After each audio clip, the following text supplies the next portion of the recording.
Happy New Year. Also, happy 250 episode. 250. 250. Yeah. That's a 250,000. That's a 250,000. Here's hoping that you can all enjoy another 250 of wildly varying levels of quality. Yeah, but that's why you start with that's why you have to have the audacity to start with the balls to put 3 digits, right? Because you want to believe that you're going to go the distance. Well, of course, when it gets to the 4th digit, then you're going to have a problem with the list archiving purposes, because the computer is not going to like it. The computer just starts to jam it in there, and it goes, "Oh, you mean episode 1000, and now you mean episode 1, then episode 2, then episode 2000, or whatever the hell the fuck it goes." Did you have a thing when you were growing up about like New Year's where you say rabbit rabbit? Did you guys do that? Does that no. Okay. When I was young, all right, let me move your audio up a little bit so it seems like you're a little more quiet. There you go. You have to turn Pat up? That's weird. Cranking you. Okay. Yeah, so I remember my mom had a thing where she's like, yeah, like you before the new year starts, you say rabbit rabbit, and like that's supposed to be if you say that as the first thing during the new year, then that's good luck. And someone brought that up recently, and it unlocked a fucking 1,000-year of memories moment where it's like, oh my god, I remember being like 7, hearing about how you have to say rabbit rabbit first thing of the new year. So, there's a lot of lack of overlap between our various upbringings. Is this a cultural thing or a religious thing? So I didn't know whether it was or not because my mom brought it up, and I'm like, okay, I'm learning about this in Grenada. And then I recently heard someone bring it up, like on a podcast, who was like just a American white person. And okay, so probably not from Grenada. So I don't think it's necessarily cultural, but I have no idea where it comes from. But it definitely is like there's a few people out there who might have heard of this. It's weird. I don't know why it's a thing. I can't tell where it comes from. Okay, originated in the UK, coming from Alice in Wonderland. What does that have to do with New Year's? The Farmer's Almanac says that if you say rabbit rabbit on the first day of each new month, it'll be good luck for the next 30 days. The fucking Farmer's Almanac said that? Okay. I just quick Google. That's apparently where it comes from. Oh. The Farmer's Almanac. I don't... my family didn't have anything. New Year's was just like a holiday, so we had a family dinner and had some turkey. It was like Christmas, but not quite as good. My new home family... with my wife, she blew some cinnamon through the doorway yesterday for good luck. Wait, like physically? Yes. The powder in the air, you put it in. I'm gonna read a direct quote. "We blew cinnamon through the door for prosperity. Did it last night. Was very important." Humans are stupid.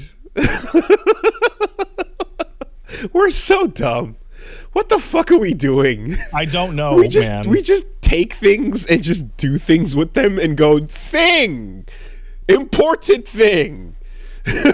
I'm going to assume that this at some point had some kind of anti-spider properties. I mean, yeah, somebody in the chat mentions pork and cabbage on New Year's Day. Yeah, Paige's family also did ham and beans. Apparently it was very important that you had ham and beans on New Year's. Oh, man. And all that, okay, and then there's that stuff that goes into the category of, like, weird grandma shit. Mm-hmm. Like, we fortunately didn't have any of that because, like, our grandma was the most devout of SDAs. You can't be superstitious in front of the Lord. But I know that there's a lot of people that have the weird grandma shit where it's like Like, I don't know, grandma will like spit in her hands and slap you with it, and that means you got a blessing coming your way. Or that just seems like grandma wants to fucking hit you with some spit. Or just, you know what I mean? Yeah, just that witch shit. Just that like weird grandma powers that you can just conjure up good luck as long as she fucking pulls a hair out from your head and shoves it up your nose. So I didn't have anything like that in my household. I didn't have any traditions or any like things that we would do on certain dates. I would only get like little wisps of superstition off of my mom at completely random times.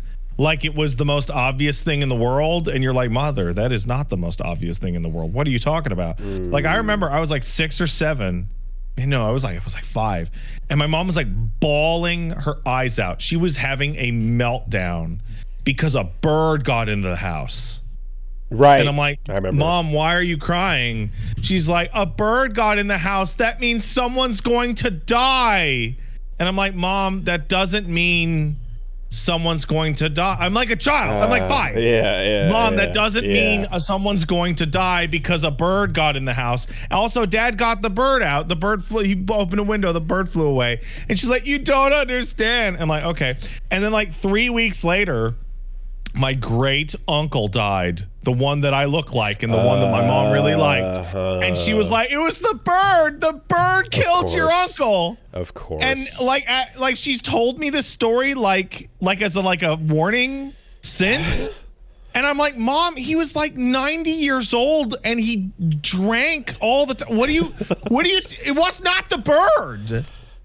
He was just old fuck. I remember distinctly the time that my aunt or my cousin rather, there's like a barbecue going on, and my aunt just ran up to my cousin and grabbed him and pulled him back and was like, hey, step back over my kid. And they're like, what? And it's like, step back over. You walked over the baby, and that means you're gonna stunt his growth. So you have to. The only way to undo it. Be what happened to me. The only way to undo it is to step back over, and it's bad luck to step over the baby because that's it, you know. And she was dead serious about it too. She was like, "No, you undo what you just did." You know, and you're like, fuck this, how do man. you unstep over someone? Doesn't that just stepping back over them again? It's like crossing the black cat. You know, if the black cat crosses your path, you got to fucking cross the black cat path to cancel out the juju, you know? So, and it's just... the other thing that happened yesterday is that on New Year's Eve, on the 31st, me and Paige did all the laundry and we cleaned every single dish. Because you know, you sometimes you might like be behind on dishes. Like, no, every dish cleaned. Sure. Every single sheet washed. Like, so that fresh everything pair was of underwear perfect. on New Year's Day. Yeah, for January 1st. But it's not because it's to get a great new start on the year. It's because you can't wash anything on the new year because it'll wash away all of your good luck. Oh my God.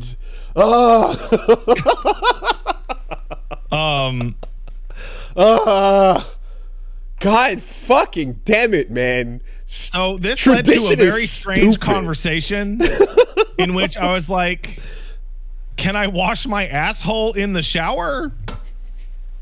And she's like, yeah, of course. I'm like, but wouldn't the good luck be though on me more than on my plates? What about the good luck right in the crease? I have a really sneaking suspicion. So Paige is in the chat, hi honey, saying it's tradition. And I wonder if any of these are just like your mom didn't want to do dishes on New Year's Day.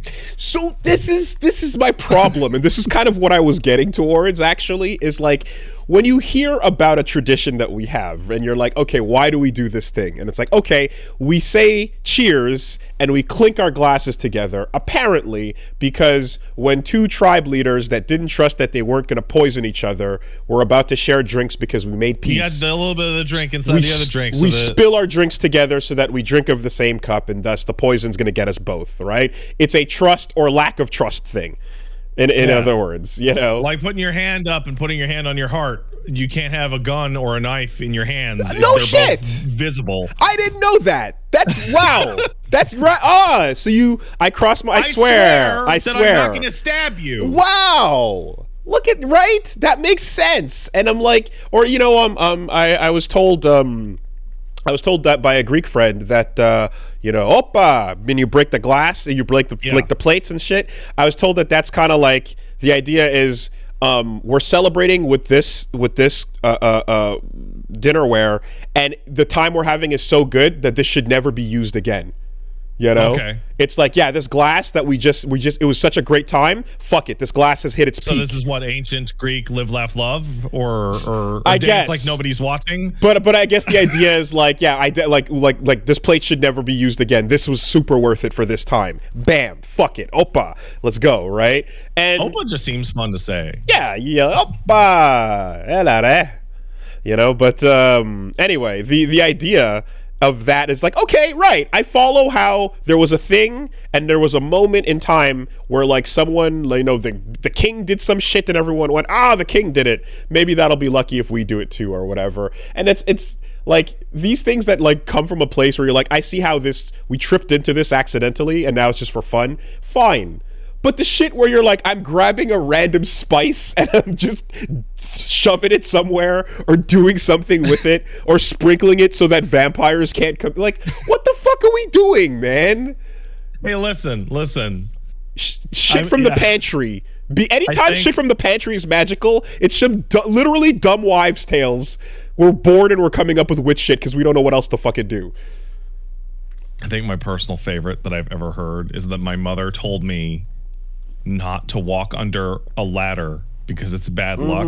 And then my dad told me, don't walk under a ladder. Shit falls off of ladder. Things, yes. Just don't. Literally that's just OSHA. That's not superstition. That's just good work fucking policy. Yeah.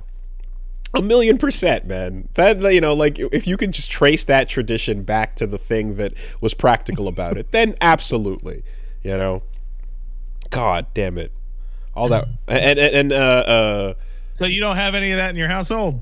No, not really. And I also, was hearing about the during the Salem witch hunts and all that the idea of a lot of the witchcraft could have been the fact that like the wheat went bad and people were getting essentially. I think Bayonetta has scraped your brain a little bit. It was the witch trials, man. They weren't. Isn't the witch hunts? Yeah, I had both in my mind, and I went for witch hunts because it sounded cooler. Anyway, the Salem witch trials, like all of that.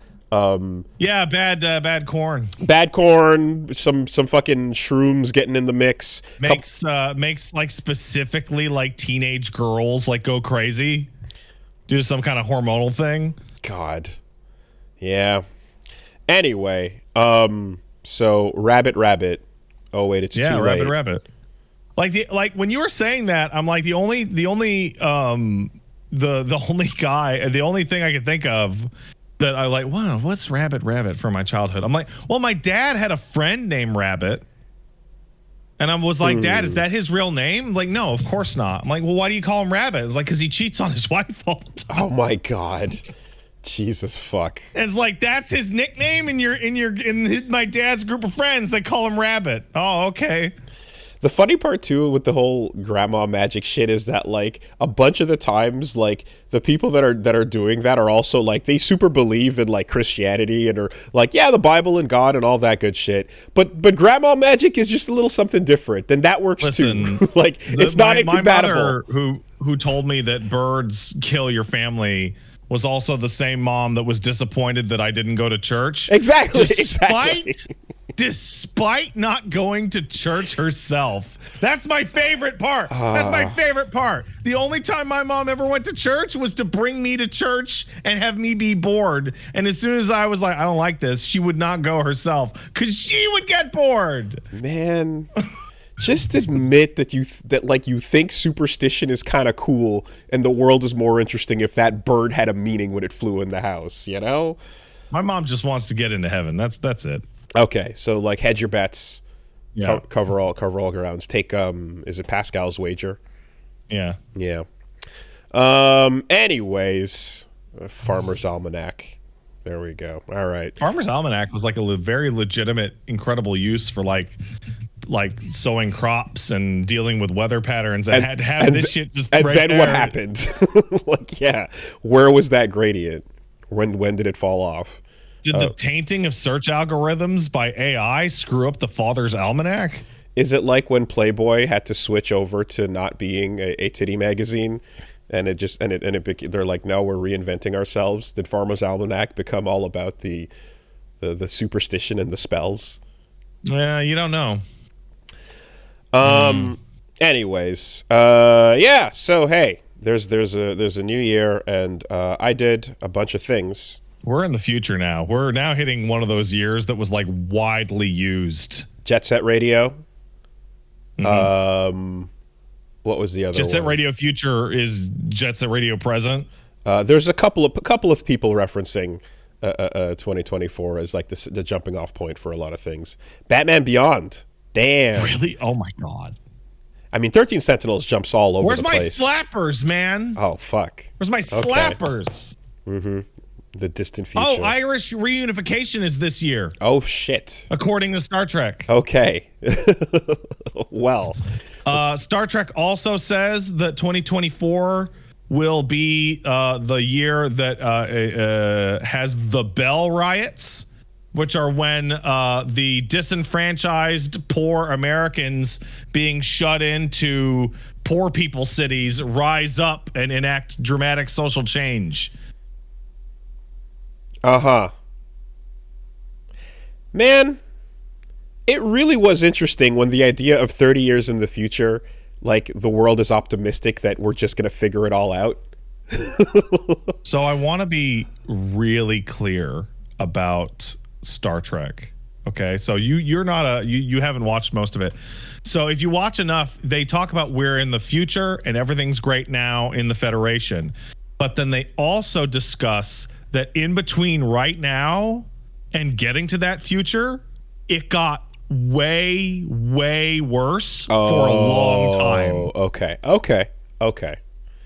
It wasn't like apocalyptic nuclear annihilation of Earth bad. Oh, really? Okay. And coming out of that is where people were Starfleet. like, we should probably make a utopia. Interesting. Okay. Because I was kind of, I didn't know if the timeline was like, we went from 1960s and everything just went up from there till we hit Class 1 civilization. No, there was a nuclear war. There was the eugenics wars. Yeah. Sick. It was there was like all soldiers were like gene therapy freakazoids being used for psycho drugs. There's always the ability though to throw a word in front of the word wars in your sci-fi setting, right? Clone Wars, Gene Wars, just whatever the fuck, and your brain just has to take that and carry it wherever it goes. I still think the Clone Wars is the absolute most wasted opportunity ever, because when you hear the Clone Wars, I'm like, oh, what was it? Like the clones of like some big monster man? I was like, oh no, the Clone Wars were about our soldiers. Clone troopers. Were clones. Yeah. It should be like, called the Robot Wars because they were fighting the robots. Your brain wants to say something like Secret Invasion, where like what? A fucking whatever 20 or 30% of the planet Earth is all Skrulls. Which ones are human? Which ones are not? Right? The human clones are among us, and now, oh my god, a war broke out. Yeah, you go to the and it's like, no, actually, it's one guy, it's one Kiwi, and he got one Kiwi with a gun, copied and pasted over and over again. And sometimes they didn't copy paste them good, and that's why you get bad batch. The bad and all batch, that shit. though. Yeah. Anyways, but yeah, 2024. The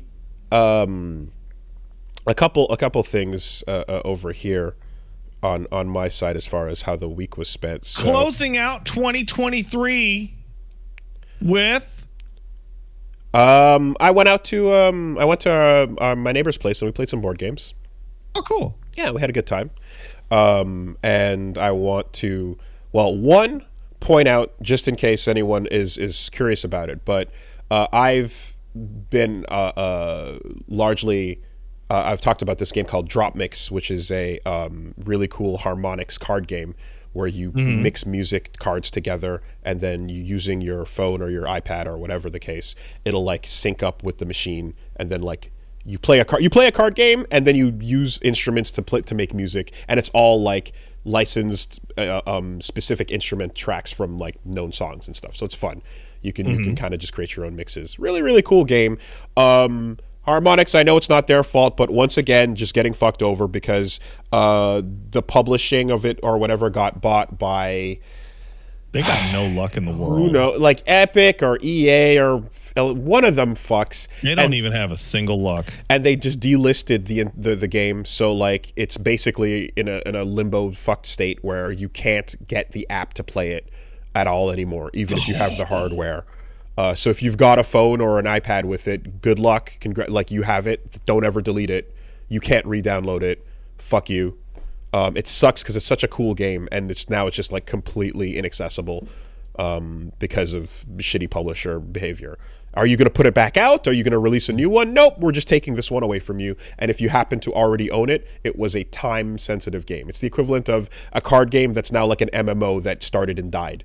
You know? So you know what the weirdest thing about that is that people still use like, MMO is gone, whatever. It's like the big MMOs, like fucking FF11's still going, and it's going nowhere. Like it used to be under the assumption that an MMO would last 4 to 8 years at best.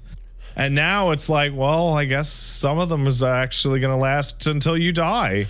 Well, I think but it can have two phases where it's like that MMO is dead, but we're still keeping the servers online for people that want to still use it. So that would be FF11. FF11 is in maintenance. Yeah, like it's still there, and that's fine. But that's totally fine. It ultimately is best when you don't have to rely on the servers for that to happen if there's a way to make things happen locally or LAN based or whatever in any game. But regardless, it's an MMO, so I understand. I'm being informed that FF11 has in fact had new content in the past couple of years. Wow. Is it all like, please go play 14? Here's a great new sword, and when you use it, you get really cool things in 14. Willie, I think the funniest thing about that, by far, is that the answer is no. But FF14's next raid series, instead of Nier, it's going to be, hey, have you played FF11? You should go play FF11, because it's going to be Return to Vana'diel. Okay. All right. Well, so it's actually the opposite. The FF14 throwback is like, hey, did you know there was an FF11 you could play too? That's funny. It's free if you pay for it. Yeah, I mean, again, I assume that just for social reasons, right? I assume that if you go back to FF11, half of it is RPing now, right? No. It's just people chilling. Wooly, there are like 3 of my friends that are playing FF11 right now. And by right now, I may, in fact, actually mean right now. Immediately. Okay. So, you know how MMO players are like diseased in their mind? So, like, I got a couple of buddies of mine who'll play 14, and then they run out of things to do in 14. And then it's like 6 months from now until Dawn Trail. So they go, well, FF11's right there. Okay, all right. See, important, you're allowed to say that as an MMO player. If I said that, fires. So, I'll leave that to your assessment. Oh, I have the sickness. Yeah, so I also I got that shitty reminder about that game. I want to bump as well. Oh man, and you found out in that context? That sucks. Originally Punch Mom went to try it out with some friends a little before that, and she's like, "Oh, I can't really find it," and I was like, "Huh, okay, whatever." And they moved on, and then looking into it turns out, that's it. I brought it over to play for there, but it's fine. We had some other stuff. I brought over Channel A, which again I want to bump for anybody that's looking for a fun game. It's the game where you have someone plays the producer, and they are listening to you put together a bunch of cards with words on them, adjectives and nouns, to create an anime title, and you have to then pitch your anime to the producer. It's really, really fun. It's a combine the cards to make the funniest outcome thing, but in this case it's also kind of about the pitch and how creative you are at like selling the idea, and the pitch has to of course go with what the producer's particular topical requests are. So they'll be like, this season we're looking for, real example, this season we're looking for high school girls and Cthulhu. Yeah. Right. So then I was able to put together I think it was like Cutie Sailor Noodle Tan or Noodle Chan. That's good. I like that. You know, and it's like, what's Noodle Chan up to? And it's like, I don't know. Why do we call her Noodle Chan? Because her face is half noodles. That's racism.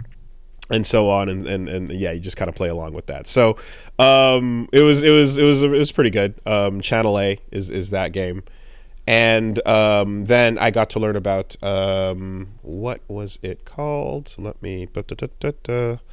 was called Flamecraft, which is a board game where you shop in there's a little town, and there's shops, and and there's dragons that go shopping, and you help the dragons. Okay. And you just help the dragons go shopping, and you place them inside the different shops, and then you collect meats and currencies. This is horrible. Yeah. And that's pretty much it. And the goal is to get to collect some fancy dragons and make the most hearts at the end. Basically, it's a very cute game. It is admittedly somewhat complex on the learning curve.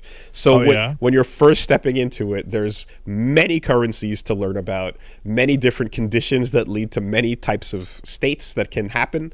And there's a checklist of things you can do on your turn, a list of like, if you choose option A, you have to go down this list, or if you choose option B, you go down that list. And like when we were watching on Slopstream, there's a skit that was about like the most complicated game ever, and all the friends are like, "What the fuck is this? Why? I don't understand what just happened." And it kind of like it was particularly prescient because I had that Australian vibe. I forget what the skit was, but it was definitely like, no, and one friend is like, no, you do this, and then you grab the tumbler that has the fucking bingo numbers in it, you know, and because it's Tuesday and you said sure. It was Australian. Anti-Donna. Yeah, it was great. Really, very funny. We love those guys. Me and Paige are huge fans of Anti-Donna. So that was a really funny skit that kind of like was emblematic of that, especially because right at the end where it's like, God, what the fuck was this? Anyways, he's like, yeah, they're screaming at each other about how awful it was. But then the dude's like, yeah, but it's pretty fun once you get the rules right. It's like, yeah, actually, it was pretty fun. Yeah, it was. So I was like, by the halfway point, I was like, oh yeah, no, I get it. This is a lot of fun. But that initial learning curve is like, whoa, you know, you got to be, I guess, and I definitely too am like reminded of every time I want to, like, anytime someone's interested obviously in fighting games, right, and it's like, this is too complicated, I'm like, right, I'm hypersensitive towards not scaring away the chipmunk. There is you know, you watch Parks and Rec? Yeah fucking cups and towns? Whatever the fuck. Yeah. Sure. Cones and something? Yeah. The insane game that Ben was playing. Yeah. Like that's what fighting game look like to normal humans. So I'm insanely like sensitive towards not overwhelming the new person in the room with stuff like that. And like, you know, you have to be aware, right? Which then leads me to so yeah, that was a fun time and got to have some fun games there. But another game that I played, so New Year's I went to go chill with Sir Meow and Boo. Shout outs to them, cool folks. Please stop talking. Man, did you hang out at his apartment? Yeah. Okay, I was like, he put up pictures of like moving in, got the cat stuff, and I was like hit with this wave of weird anti-nostalgia because it looked like he moved into my old apartment. Okay. It looked like it's like the wood, the Montreal I know crosshatched wood. I know. I think I think I know like which one you mean, because like there is that vibe to it, but it's a different zone. But ultimately the good hangs, you know, got to chill for New Year's, and then we played Werewolf Loup-garou, Any familiarity with that? You mean like you tape a bunch of dog hair to your back and kiss, or like there's a game you play with a group of people called Werewolf where you have to figure out who the werewolf is and who the townspeople are, and essentially the short version of it is I've only ever played it in its simplest form, and that's what I know, which is there's a group, and depending on how many people you are, you pick some to be werewolves and some are just townspeople, and then every night everyone closes their eyes, you go to sleep, and then like a DM will basically be like, now the wolves open their eyes, pick a victim, and then the next morning we all wake up. It's like you played the board game Among Us. Yes, actually. Yes. It is 100% Among Us in sitting around in a room form, right? And that's my experience with it, you know? And Punch Mom had never played before, but it's basically that deal. And we were so apparently, like, the crew that we were with, like Meow and Boo and everyone, they all were very used to this game, had played it a bunch as kids, and so they were playing with I also only played it, like, just verbally, like, you just the person would know and say the story. They had like the box and all the little pieces and stuff, and so out comes all these extra rolls and shit, and it's like, okay, wait, hold on, there's villagers and there's werewolves, but someone can be the hunter, and right when the hunter gets killed, the hunter can shoot back before he dies and then take someone else out with him, right? And it's like, okay, cool, you can introduce that. Okay, I'm like, all right, okay. And then there's the little girl, and the little girl gets to peek during the night, but if the little girl gets caught, then she's in trouble. So that might be one of the roles. Like, okay. And Punch Mom's like, okay, I guess we'll just have to go along with it and see. And these orders, the DM will take them in turn. And it's like, all right, okay, cool.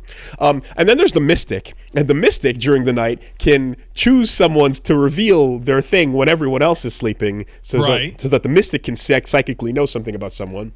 And like, okay, right? And that happens before the... and it's like, no. What happens before that? There's the Cupid, and the Cupid in the beginning is going to pick two people, and these two people are lovers. And And if one of them dies, the other one dies, even if there's other people that even if one's a werewolf and one's a villager, they might still have this connection that the Cupid forced upon them. So that turn has to happen in the beginning. Okay, all right, cool. But then there's the Witch, and the Witch can choose to stop somebody from dying and also resurrect somebody, but only once. And then and I'm like, man, what the fuck are we doing? You know, it got crazy. Yeah.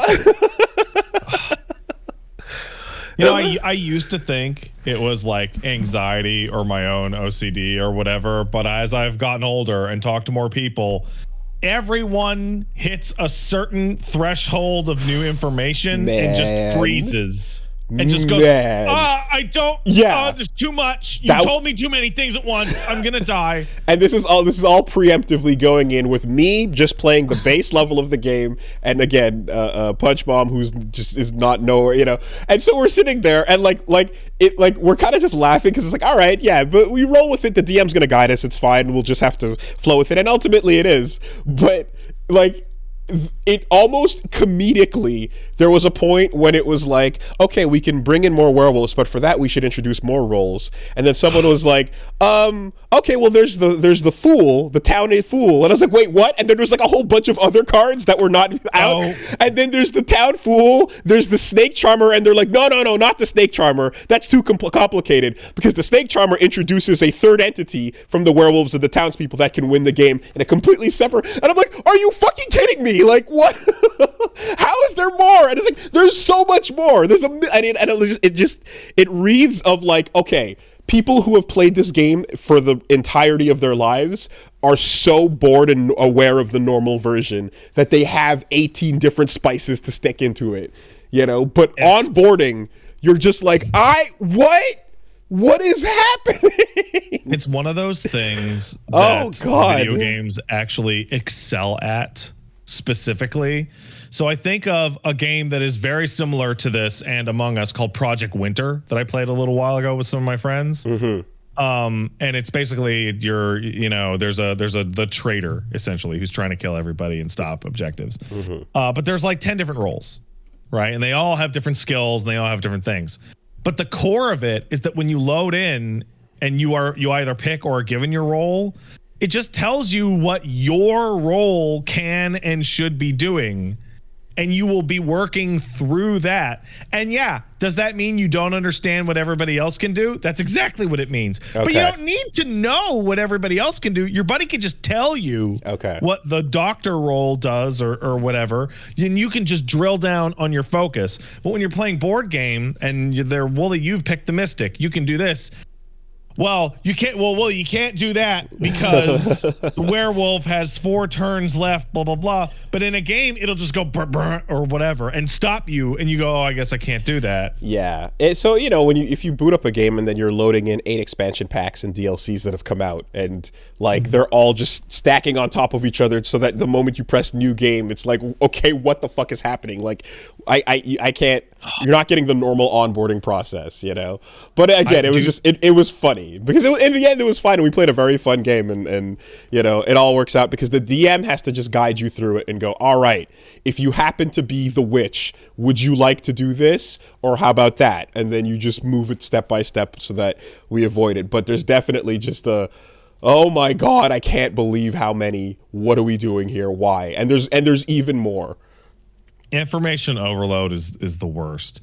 I actually had like a weird, like somebody described it as a mind goblin dying of old age yesterday, where I was talking about how I really love Civ, but I've never finished one game of Civ in my life. Oh shit, really? I have played Civ 3, 4, 5, 6. I have all of their and I've never finished one game. Wow. Because I get to the mid game of Civ and I start looking at the tech tree, and I start looking at the settlements that I have, and I start looking at what the enemy is doing, and I look back at the tech tree, and I'm trying to plan out the rest of the game, and this is this and this, and I just and I can't do it, and I start to panic, and then I turn it off.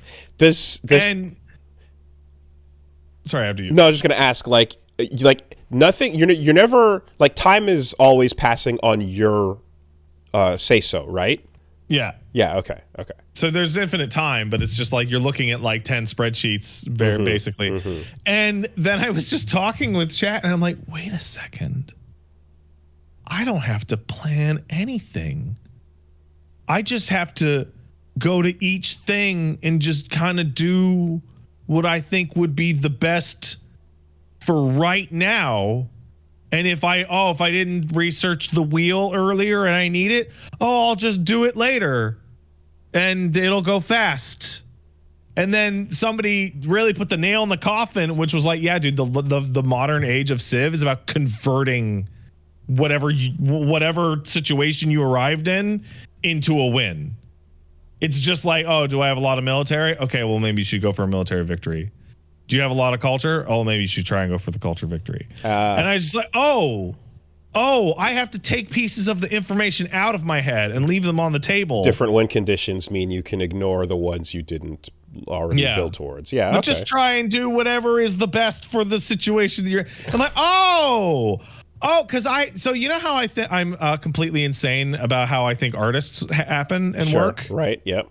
Oh, so to those of you who don't know, for the vast majority of my adult life, I thought that everyone who drew a picture had the whole picture in their head before they started, and that every musical composer had the whole music in their head before they started, and so on and so forth, and that your skill as an artist of any kind was just at how good you are from getting it from the inside of your head onto a piece of paper. Right. The printer line.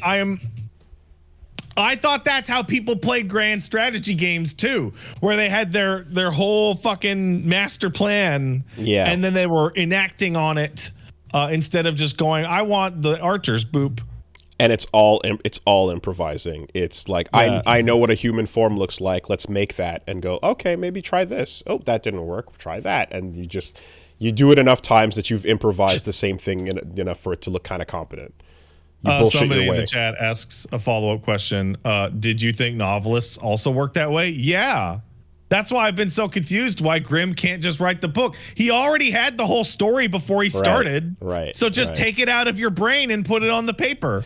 Now, okay, to be fair to you, writing is closer to that insanity than other mediums are because of the nature of text is chronological, right? Well, yeah, I had the general gist of the story, and then I wrote it in. Yeah, I realized this part didn't work, so I changed it. And then you detail, and then you go back in and flush things out and stuff. Exactly. You have sketches, and then you detail your sketches. That's why Alan Wake is a really bad writer, because he kept improvising his pages page by page. Shame on you, Alan. Yeah, when you have when you have the like, different people have different writing skills, but like when people are writing like a skeleton format, and then you just flush out the bones as you zoom in on each one, you're you're kind of creating a larger picture that is, again, similar to the other pieces there. But you are, anyway, you have your highlights in mind that you try to build and connect towards, and so on. Someone asked a good question. What did I think writer's block was? Well, because of the way writer's block is, I thought what writer's block is that you had the idea, but every time you put it down on paper, you're like, it's not right and it sucks. Like trying to make a meal and it doesn't come out the way you want. And so you trash it and try and do it again. I thought it was like being physically blocked from writing the good thing. Apparently it's not having ideas. Yeah,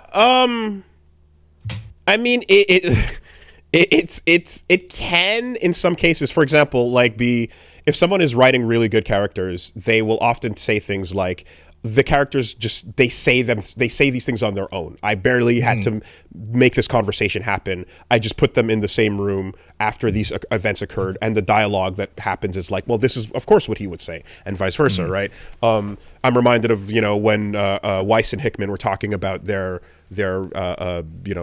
D&D campaign conversations. Yeah. It just plays out because, of course, this is the way these two characters would talk to each other.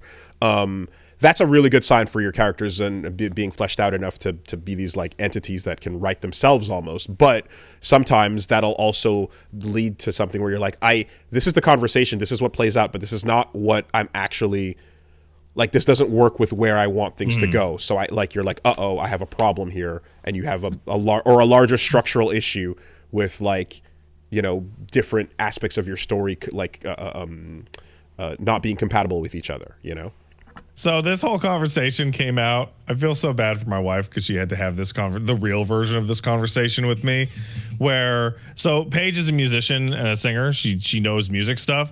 I watched a clip of Bradley Cooper doing his composer thing from his new movie, The Composer. And I was like, hey, honey. And she's like, yeah. Why do they need a composer? And she's like, well, you get lost in the music and you need somebody to bring you back. It's like a human metronome. And Maestro, that's the name of the movie. And I'm like, why doesn't every musician just play the piece correctly every time? And then she gave me that look, which is the look in which she realizes she's being sucked into one of my nightmare conversations. It is, and what we come to realize over time, that the problem is actually not the specific question you ask. The problem is with your concept of how the brain gets anything out of its idea into reality, right? Your concept of converting thought into reality and using hand or word to do it is completely fucked up. So that any medium. The end of that discussion was the fact that apparently I have wildly overestimated the level of skill of every person who knows anything that I don't know, because I assumed that if they were good at it, they could do it as good as they always wanted to every single time without fail, because that would mean to be good at it is they just do it right every time. Yes, you plug the USB cable out from your head into reality and then make it happen, and there it is. What's the problem? You just think of it. Duh. Yeah. God damn it. Oh my God. Like, I'm now realizing, So I thought artist styles existed entirely in their head. Okay, so I have to ask then, like, have you ever had to confront edge cases to this insanity? For example, the concept of a jam band who don't know what they're going to play, but they know their instruments and the general chords and music well enough to improvise while feeling what the other person's setting up? I've not personally encountered a jam band. I'm familiar of its existence. I just figured they were winging it. Because a whole bunch of people back in the day could sit there and one guy goes and then other people can go, well, I knew that day going down to the blues, you know. I just figured they were winging it. Yeah, but they are winging it, but they're winging it in a way that's still compatible and the pieces fit together. Yeah, no, so you need to know what's compatible with what. So when you hear A and you realize A doesn't go with B, but it doesn't go with C or D, you go with something like C or D. Right, and so none of that could have been predetermined completely in advance in order to. Well, yeah, they could have. They would have just written it down. Right, but the whole thing of the improvised thing is that they didn't write it down, right? Well, yeah, no, but I feel this is tomatoes. It's like, well, they could have written it down, but they didn't. They preferred to not write it down. They preferred to do it on the spot. It's more that like improvising to create the thing is a pretty good example of like how a lot of other artworks where you're kind of like there's some winging it and it can't be perfect and ready to copy, you know. There's a whole lot of in the moment feeling it out that goes into it, and that with music in particular, that's what that looks like, you know. Anyway. Oh, somebody asked a more tangent example. Then why does any FGC player ever mess up any combo ever? Because they suck. If they were good, they would never drop the combo ever. That's why we don't hear about the bad musicians. If they're a professional fighting game player, the combo should go every time. The bad Just like there's no excuse for basketball players to miss free throws. It's their job. Put the basket in the ball in the basket. You hear that, Shaq? You're garbage. Oh man, yeah, that's it. Every golfer, you know, it should always go in. So the funniest thing about the every golfer is that was true right up until Tiger Woods showed up and was beating everybody by like 25 fucking strokes because he just played every single fucking course perfectly. God. And people like me went, yeah, see, look, yeah, you just do it good every single time for 4 courses in a row, done. See, the funny thing about a lot of this, though, is that, like, I mean, you know, it does actually lead into the whole, like, Willie filtering life through fighting game stuff, because it's like, when you actually learn to do something, like, adeptly, where you learn about the nitty-gritty details, you can see that in so many other things. Right? If there's ever anything in life at any point in time that you ever decide, I'm going to really focus on getting really good at this thing, anything, ever, you will start to see the smallest little details that make a huge difference, but they'll be impossible to notice when from the ground level. You'll only notice it once you're like way up here looking at like, ooh, an inch to the left or an inch to the right. And like the amount of shit running through a Tiger Woods head when he's like swinging, right? The correcting for wind, the type of, you know, the iron, every little thing, the amount of times he's played it, yada, yada. You can't fathom the list. The checklist of things going off in his brain is madness, right? Or I'll even take it a step further. Alex Honnold, who did the free solo climbing, this dude that climbs crazy shit. Oh, yeah, that's crazy fucking psychos. Right? And has no fear receptor in his brain, so he's just like, yeah, I don't know, I just climb it and do it right, you know? But like the amount of checklist you go down it's so granular to the point where you couldn't possibly from the outside understand or be aware of that. But once you know that something can get this granular, you can look at other people that are masters of other things and go, oh my God, I get it. You're that insane because you were able to go down to an atomic level and make corrections at an atomic level to make sure that every time you swing, you're gonna fucking hit it perfectly, you know? So this whole conversation, the one that I had with Paige, the precursor to this one, actually ended in like a really happy place for me. Because like I have this tendency that whenever anybody tells me I'm good at something, I go, oh, I'm okay. Right. And the reason for that is because like, well, I'm not good at it because I don't do it perfectly every single time. If I was good at it, I would do it perfectly every single time. So I saw somebody go, hey, Pat, how come you miss TBN sometimes when you're playing Dark Knight? Like, oh, because I'm not good at playing the game. Because if I was good at it, I would hit every single time. But if everybody else is actually not able to perfectly do everything like I thought they all were, then I guess that's fine. It is. But what might be something fun to learn about yourself is if you were to take a printout of your mental faculties when you in particular, I don't want to do that. well, too bad. When you in particular are playing a character action game for the first time, or even better yet, for the 10th time, the amount of things you're doing and the amount of skill you have at like linking one ability perfectly timed into the next flawlessly to launch, defend whatever's about to come from off screen because you heard the audio cue, switch back to the style to finish off this enemy, and then get ready for the next one. All of that is such a high level of function going off. And it feels instinctual because you've just done it enough times to know that, oh yeah, whenever I hear that noise, got to watch out for that. But it would totally fit into this category of like, oh, like the moment you hit this enemy, you got to do a quick check for how much meter do I have? Should I start holding for this? And all those things are this exact discussion, you know? You have a checklist that you're running down that you may or may not be aware of, but you do really well. Dealing with mental stack. Yeah. And that's a particular thing that you do really well at, you know? So you have that viewpoint at a particular place that might be comparable to the other part of this problem. So like this example is so perfect because like I've beaten like DMD like on all of them, right? So like on the harder difficulties, but I haven't like S ranked DMD on all of Devil May Cry, right? So I would view myself as an okay Devil May Cry player, and I would view Shmup God Pat as a good Devil May Cry player, and everyone below that is below average. Because in my idea, well, if I can reach this and I'm just some dude, then that means everyone less skilled than me is bad.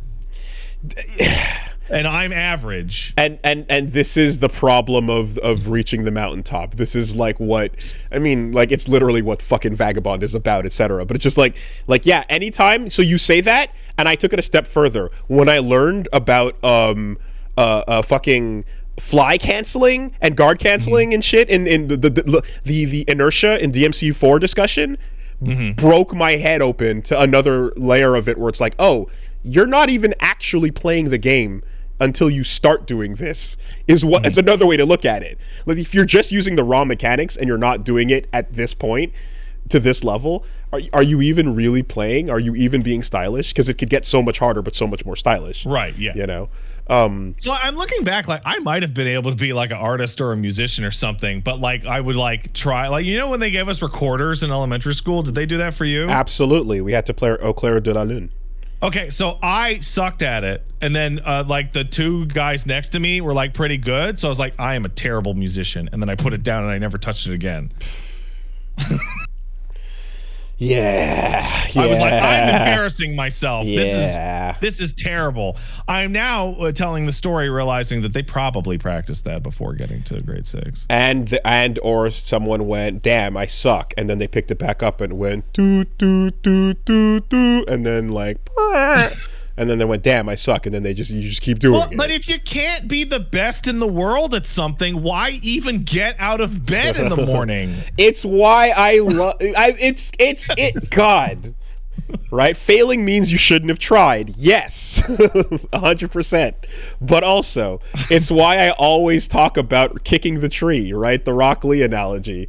That is like, hey man, someone who actually is talented, where in real life now we kind of know that in many cases is your parent decided to sacrifice your own happiness to make sure that you were the best. Shout outs Tiger Woods, shout outs Michael Jackson, shout outs the Venus and Serena Williams, you know, like just the amount of you don't see what happens behind the scenes to create that entity.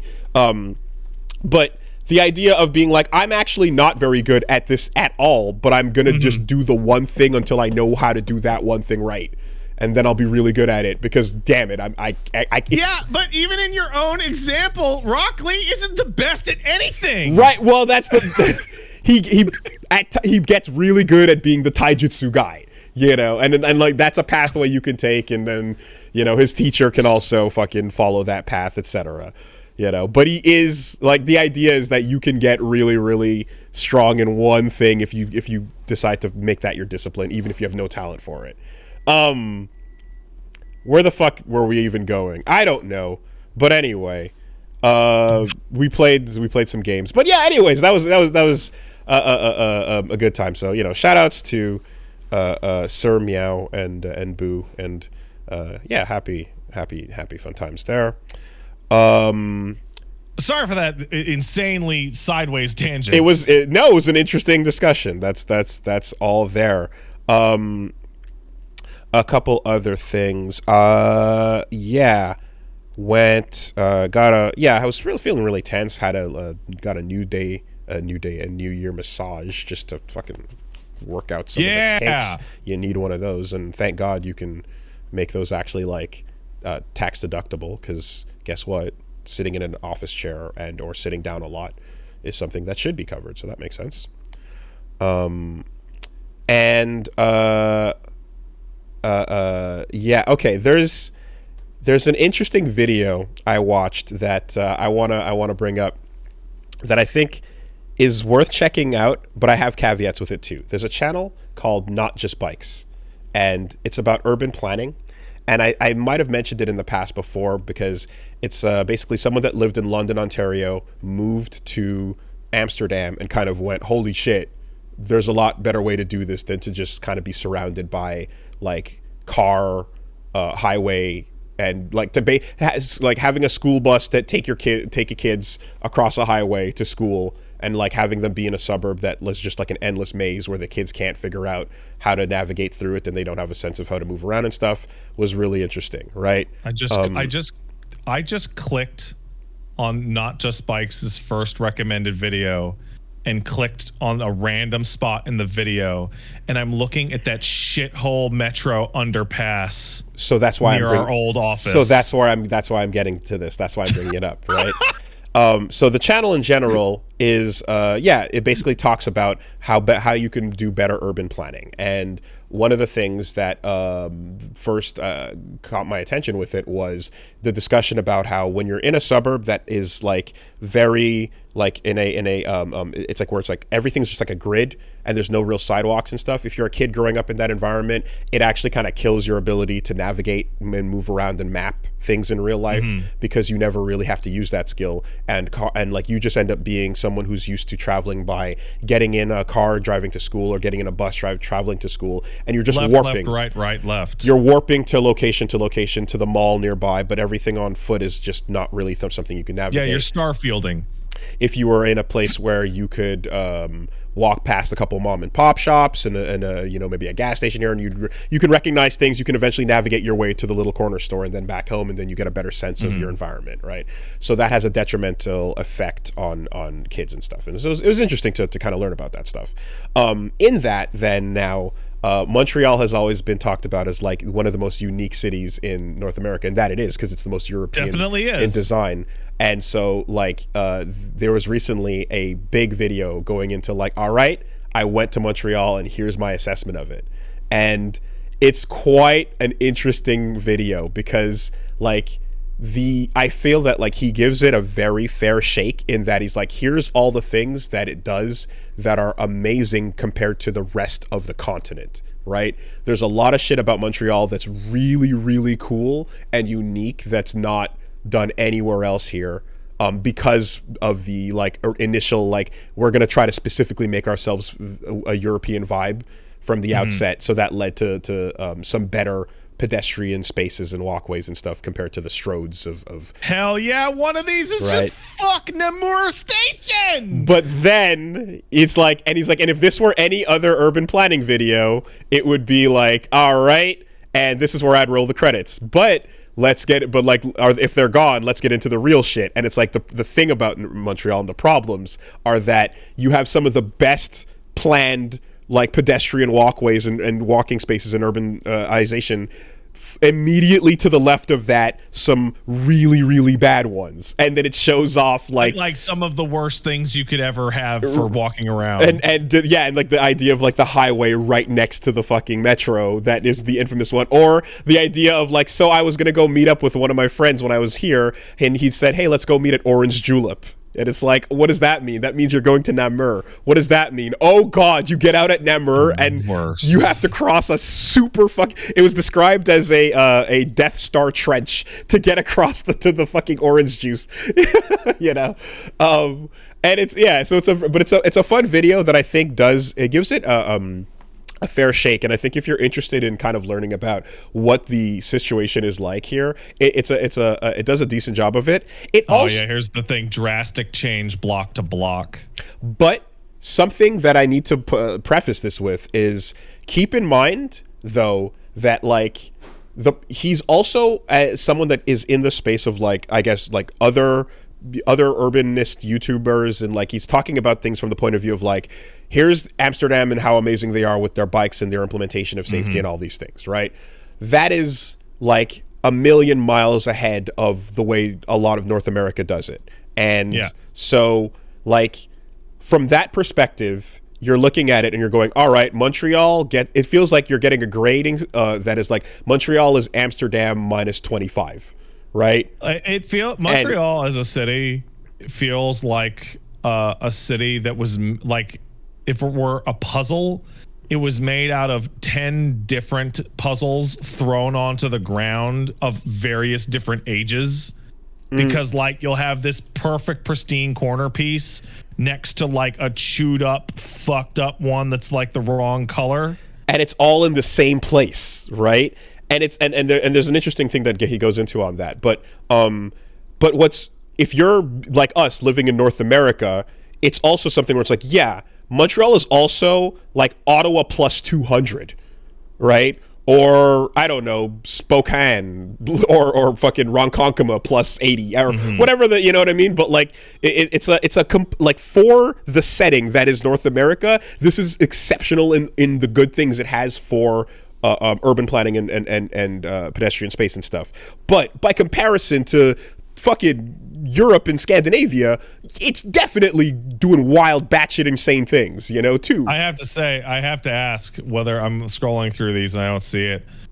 Is the Montreal insane driver a part of this urban planning discussion? Not so much, because the way that this channel describes things is basically cars bad under all circumstances, right? Okay, but there's some cars are more equal than others, and so that's the thing, is where I'm like, I think that having more emphasized safety and having more walkways and having a design that's based on that more than highways and stroads, as they're called, just is absolutely better and makes more sense. But I do think that like the idea of being like there should never be access for a car is too extreme. I think you can live in a world where there is some, but it should obviously be more incentivized for you to get there via the other means. Live in a fantasy realm in which when you want to go across 2 or 3 countries, you can hop on your bicycle. Like that, right? Oh, I'm gonna go to France for lunch. Okay. So that's where I say I think this video is pretty interesting to check out if you're curious about Montreal. But I think it's also something that is like a little bit just too draconian at times about this point of view, where it's like the concept of the concept of having parking at one point is kind of like dismissed as like, why is there even any parking here? There shouldn't be any. And it's like, do you living here? It's so insane if you just try to street park regardless, and things could be definitely planned in a better way around that, where you're not in the situation where you have to be in town parking. But the fact that we are means that having parking structures inside is the only way for it to be even slightly viable that the vehicle is in town, you know? I don't understand, you know, we'll go into town in Vancouver and we'll find like, hey, we need parking. And there's like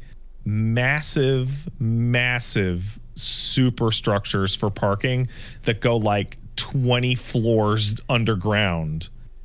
And we've never had we've never had like a problem finding parking. Like you do it for like 10 minutes or 15 minutes, right? And we've been to Victoria as well. And just like, and you find a parking place and you go and you park your fucking car. In Montreal, every single time I was ever in a car in the downtown area, it was like a fucking stressful anxiety experience. Like, right? Fuck, right? Where are we gonna park? Driving because, like, most is awful. of the places are those tiny little fucking shit lots that block your car in. And so as a result, there's the like decisions that are made to try and alleviate that, but that goes counter to the types of points that he's trying to make here, right? And there's other things too that are just born of like, okay, now that I've been, you're talking about a place that I know inside out, back of my hand, I've lived here my whole life, and the perspective of like, yeah, and for example, check out these like usages of roadways where restaurants have outdoor seating.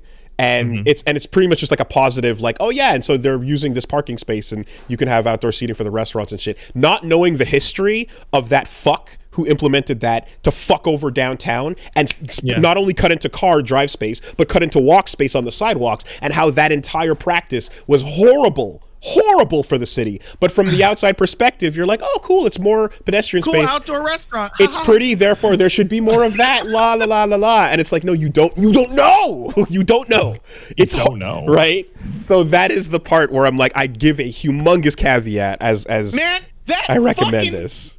That bar on the corner next to fucking Soup and Noodles is like the fucking worst thing in the world, because you have to walk through the waiter's path to tables, and they know, and they give no fucks. They're just beelining it back and forth.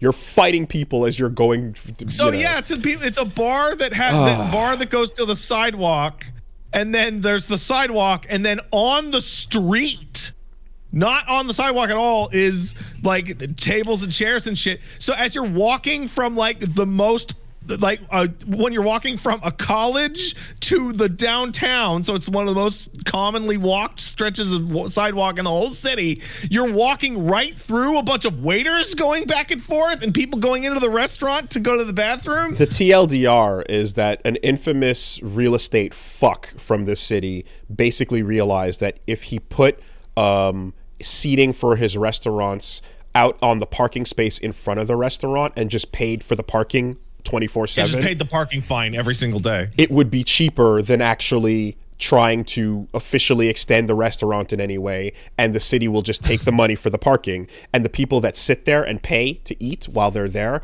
cover the cost of that parking, so it's all profit. Easy. Like one morning breakfast person probably covers most of the parking ticket, and therefore that property of the parking space extends halfway onto the sidewalk where the pedestrians are walking. It's insanity.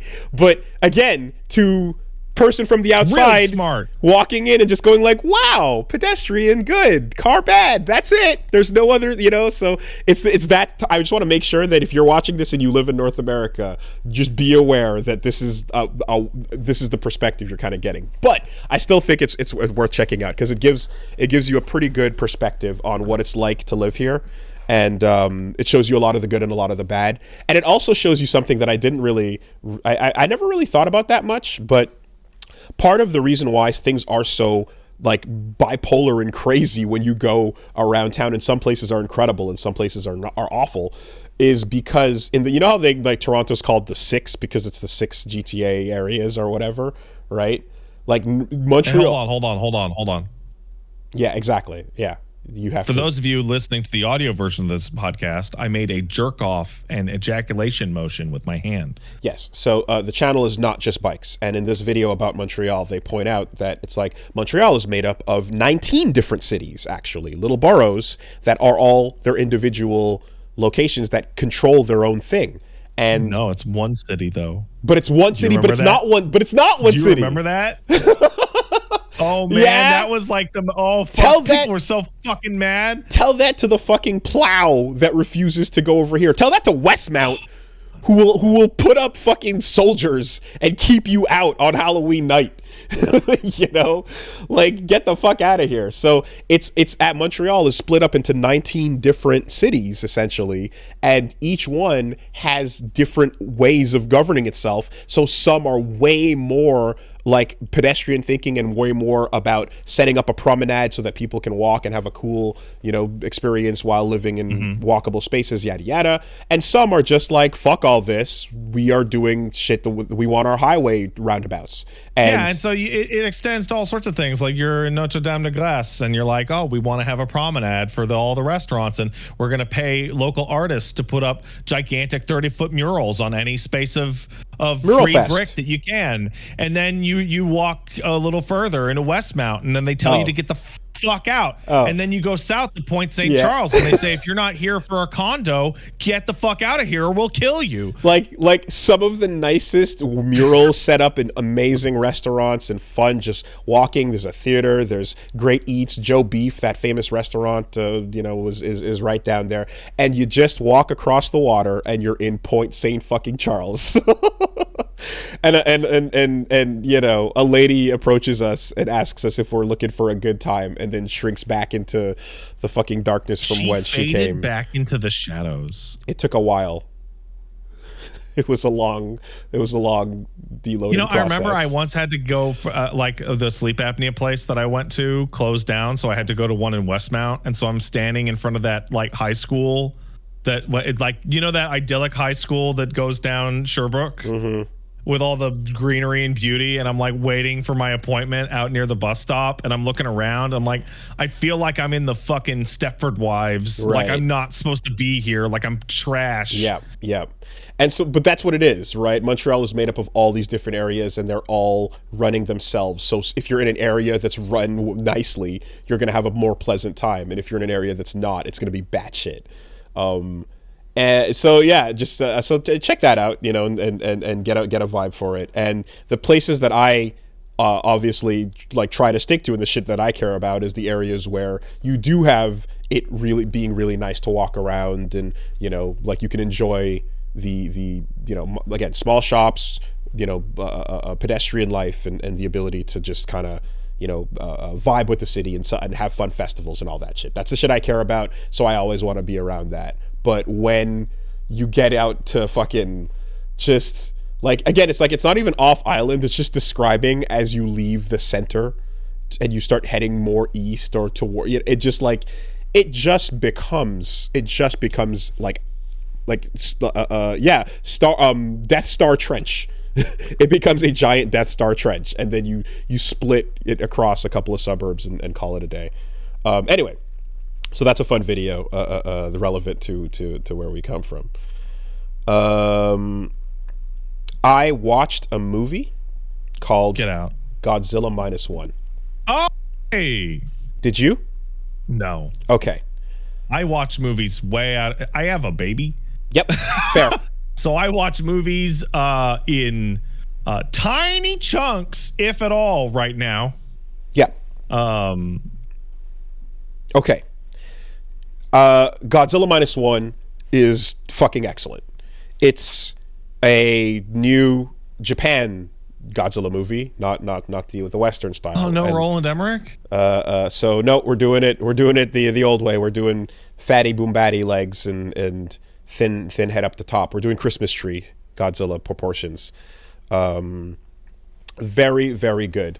If I can, as someone who has only consumed some Godzilla media here and there, but like no massive connoisseur, I can say that this is one of the most compelling and like fucking just emotional rides with the human side of the story.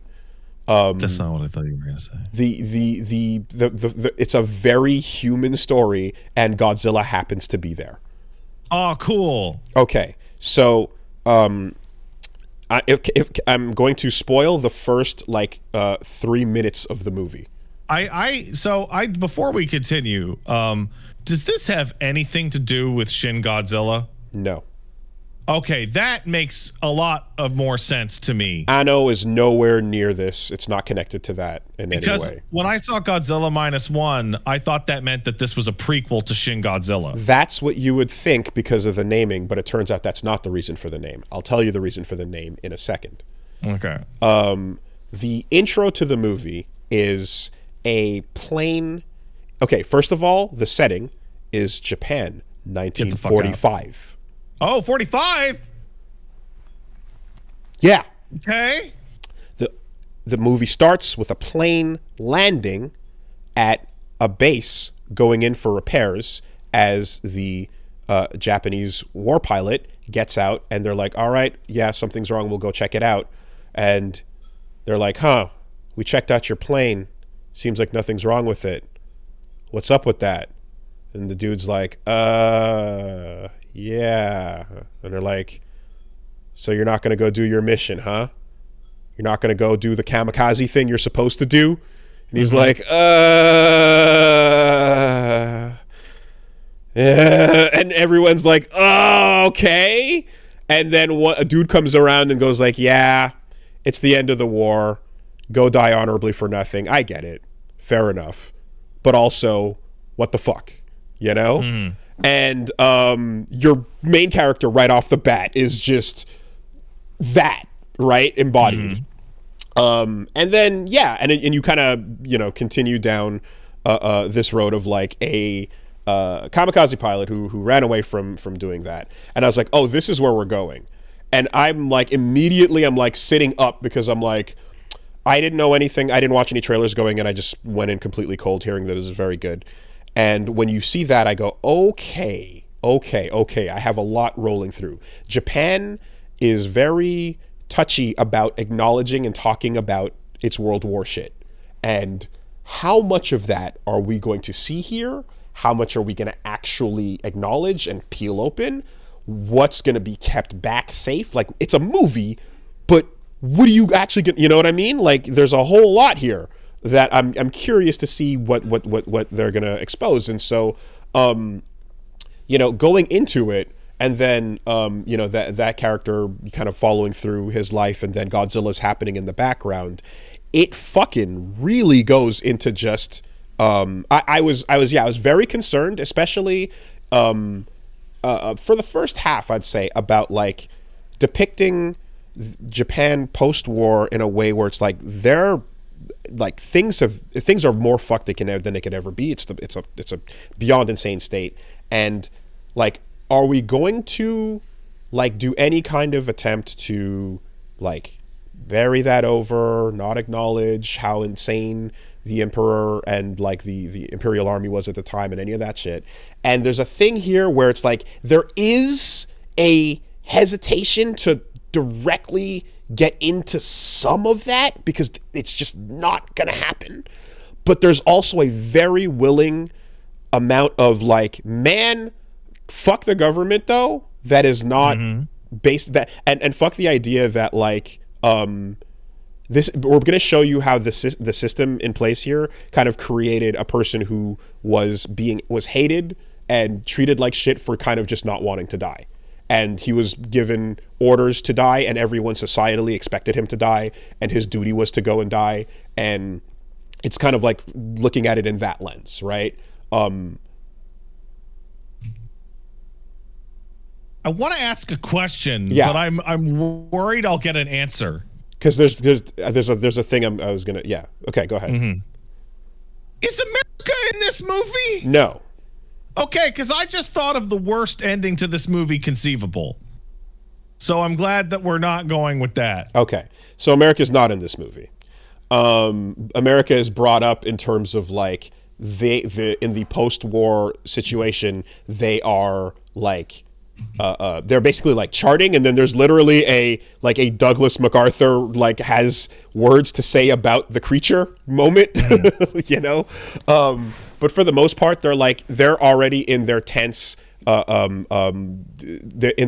beginnings of Russian tension, and things are kind of focused in that. So Japan is kind of on its own to some degree, and they've been demilitarized, and they've been, and so on. So they don't have the capabilities to do a bunch of shit. But anyway, there's a lot of it where it's like, essentially, it's like, how does the average, or how does a citizen of this time period feel in a fucked, blitzed, burnt down Tokyo, in like pulling up in the rubble and all that, and like and like the fact that there's points where they legitimately call to the idea of like maybe we treated life a little too cheaply. Maybe logistics and such killing off like almost half of the forces, and then of course the idea of the suicide bombers and the kamikazes and all that shit was insane. And there's a point that it kind of is like, how are we going to deal with this Godzilla that's attacking us when we're here, with it like stomping on the rubble essentially? And it's like the citizens kind of like get together to do it their own, because fuck the government, we can't really rely on them to help us in this regard. It's again, it's pretty brutal, right? How it goes, how these events all play out. What I wanted to see, and I'm like, I don't know if I'd be so blown away if a movie would ever do this, that is like, paid for by, giant studios and such. But like, you're showing us the ramifications of the war and the devastating effect it had on the Japanese people from the government, and from, of course, the bombs, and from everything that ravaged Tokyo, and then the fact that there was no ground invasion, but there was still the leveling of the city. Are they going to show the effect that the Japanese Imperial Army had on other countries, on everywhere, on what that looked like? And absolutely not. And we're not. And so I'm like, if we're gonna take a saccharine tone here with like the victims internally, it would have been really nice to also not pretend that everything they did outside of those borders wasn't also horrendous, and to acknowledge it in some way, shape, or form. The responsibility in making a feature film pointing to a country's bad deeds lies nearly exclusively in countries that aren't the country mentioned. I think the United States, like, to their credit, is like one of the only countries that regularly puts out fucking movies that goes, wow, we really fucked that up. Right. You've got, I mean, and you still got the like the hoorah movies, but you've got the oh my god, the trauma movies as well. And those are, in talking about this, with Punch Bomb, actually, it's like there's a clear, like, the system fucked us over as individuals, and I think, like, in Japan there's going to be just a much stronger hesitance to get into that when you're criticizing, the harmony, as it were. But the fact that it's a Godzilla movie that's going to touch on any of this is like, definitely, it's like, this is not at all the venue I thought I'd be hearing about this in, right? I did like despite the fact that it's Godzilla is originally like the reminder of World War II and the bombs and everything about the origin of the character, always harkens back to that. So this is kind of going full circle in a way. But I'm like, in terms of how honest of a look we're going to take it this time, I guess it's like, I looked at it and I was like, are we going to get real? And it's like, we're going to get real, but we're also only going to get real about the stuff that we can comfortably get real about. Well, speaking of getting real, does like who's the antagonist in this movie? Like, is it Ghidorah, or is it like Mothra, or like Desatoya, or like, who's Godzilla fighting? The antagonist is Godzilla, and Godzilla himself is the problem. Are you telling me we are two Godzilla movies back to back in which Godzilla is the villain and he doesn't punch a big dragon? That's correct. And like, I don't get it. And the post-war survivors are essentially the civilians are the heroes trying to figure it out. And like, more than, imagine stomping on, like, stomping on Mothra, or like stomping on Ghidorah and all that. Imagine if instead of that, Godzilla is stomping on what little to zero pride is left of the nation. Is Godzilla stomping on the indomitable human spirit? The embers of the flame that are in the rubble. Godzilla is stomping on an already destroyed Tokyo where there's nothing left, right? And so the whole point and the reason why the movie is called -1 is because at the end of the war, Japan was at its lowest point. It was at 0, and Godzilla then showed up and brought them to -1. They like just when you couldn't get any lower than 0. It's like insanely devastating for them to have to deal with this now at this point is the deal, and that's kind of the perspective. They wanted to be dramatic. They should have called it Godzilla -2. No, that'll be the sequel when there's 2 Godzillas. So there are these moments where characters that are part of the protagonist team are also the same people that say and echo these fucked up war sentiments at the time. The idea of like doing your duty and going off to die is the right thing is wild for someone on the ostensible protagonist side to say, you know? Yeah, well, protagonism is a matter of perspective. It is, but also there's the energy and the vibes at the time, right? The rah, the fucking, you know, all of that is like, hey, Shinji, what were the vibes like during the Second World War? Yeah, that, you know, the level of like it, like, you know, I mean, fucking brainwashing. It got to a point where people were, it was really insane, and so they kind of have these moments of, like, okay, that's there, and then we're going to try to find something human inside of you that is also admirable. And then, by the way, like, we can, again, like, we don't have to, it doesn't have to always be a fight to the death. It's not about dying for your honor. It's not about dying to save face necessarily. So I'm just thinking about this, and I'm like, part of the early story, or the character's like internal struggle is about not being a kamikaze pilot, right? Mm-hmm. Was part of that narrative being like, we understand that you don't want to be a kamikaze pilot, so take all of these methamphetamines so that you get super high and fly your plane? Because that's one of those little tiny historical details that has been kind of left by the wayside, is that kamikaze pilots were, in general, high as fuck and did not know what they were doing. I'm not going to spoil much more of the movie, but no, that was not a part of it. It is definitely like a series of gut punches through the lens of someone who is like, just, you know, trying to not die, and then like around him is a society, culture, government system, and everything that it's like, actually, you fucking should, though. Dying is sick, and you're a loser if you don't want to. And that's like, okay, whoa, all right. And also, there's Godzilla. Damn it. Also, Godzilla is here. Yeah. So it's a very interesting watch, and go into it, I think, like, you know, knowing that. And then I think as well, but like while you're also like, oh wow, Godzilla's going here, huh? But there's a cap on how real we can get, and that cap is exactly at the border of Nanking. You know, like that cap is that collection of ears. Is there a part of the movie in which the discussion is made by people in the government, if they can figure out a way to divert Godzilla's path to China or Korea? I mean, if we could just get him to walk through Korea, actually. Oh my goodness. Oh, 2 birds, 1 stone. Worth it. Am I right? Yeah. No, they that's it. They kind of do that, and it is a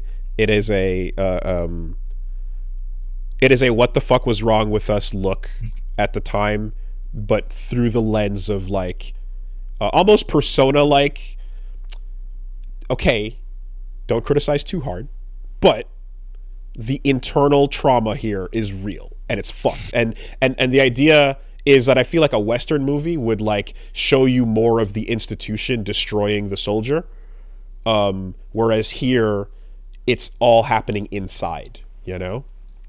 But it's very good. It's very good, and so I'll definitely recommend it.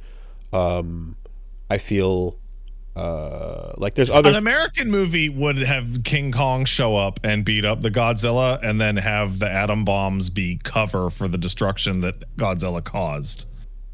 and then they would drape the American flag on King Kong, and then he would stand on an aircraft carrier and beat his chest. I mean, the most important thing is how quickly people get over the concept of Godzilla standing there, and how quickly it's about the other threat that he needs to save them from now. It's kind of hilarious though that we're getting this and then like an immediate like other Western Godzilla movie to compare it to. I don't know if we can beat this one, Kong. Oh no, we got this, Godzilla. And then they do a little fist bump and pick up sticks with their backs towards the camera, doing the pose, like getting ready to. So funny, doing dude. It's so funny. Doing the Goku and Vegeta. Yeah. Well. Anyways, I definitely want to recommend it, and it has more to say that is closer in vein to the times I've talked about the Dan Carlin podcast, Supernova in the East and post-war Japan, and like the idea of what led up to what would have happened in the event of a ground invasion, and the madness of that. So check it out. And also Godzilla's there. Would this be like, it would be like the movie would actually be called like The Shame of the Heart featuring Godzilla? That a guest starring.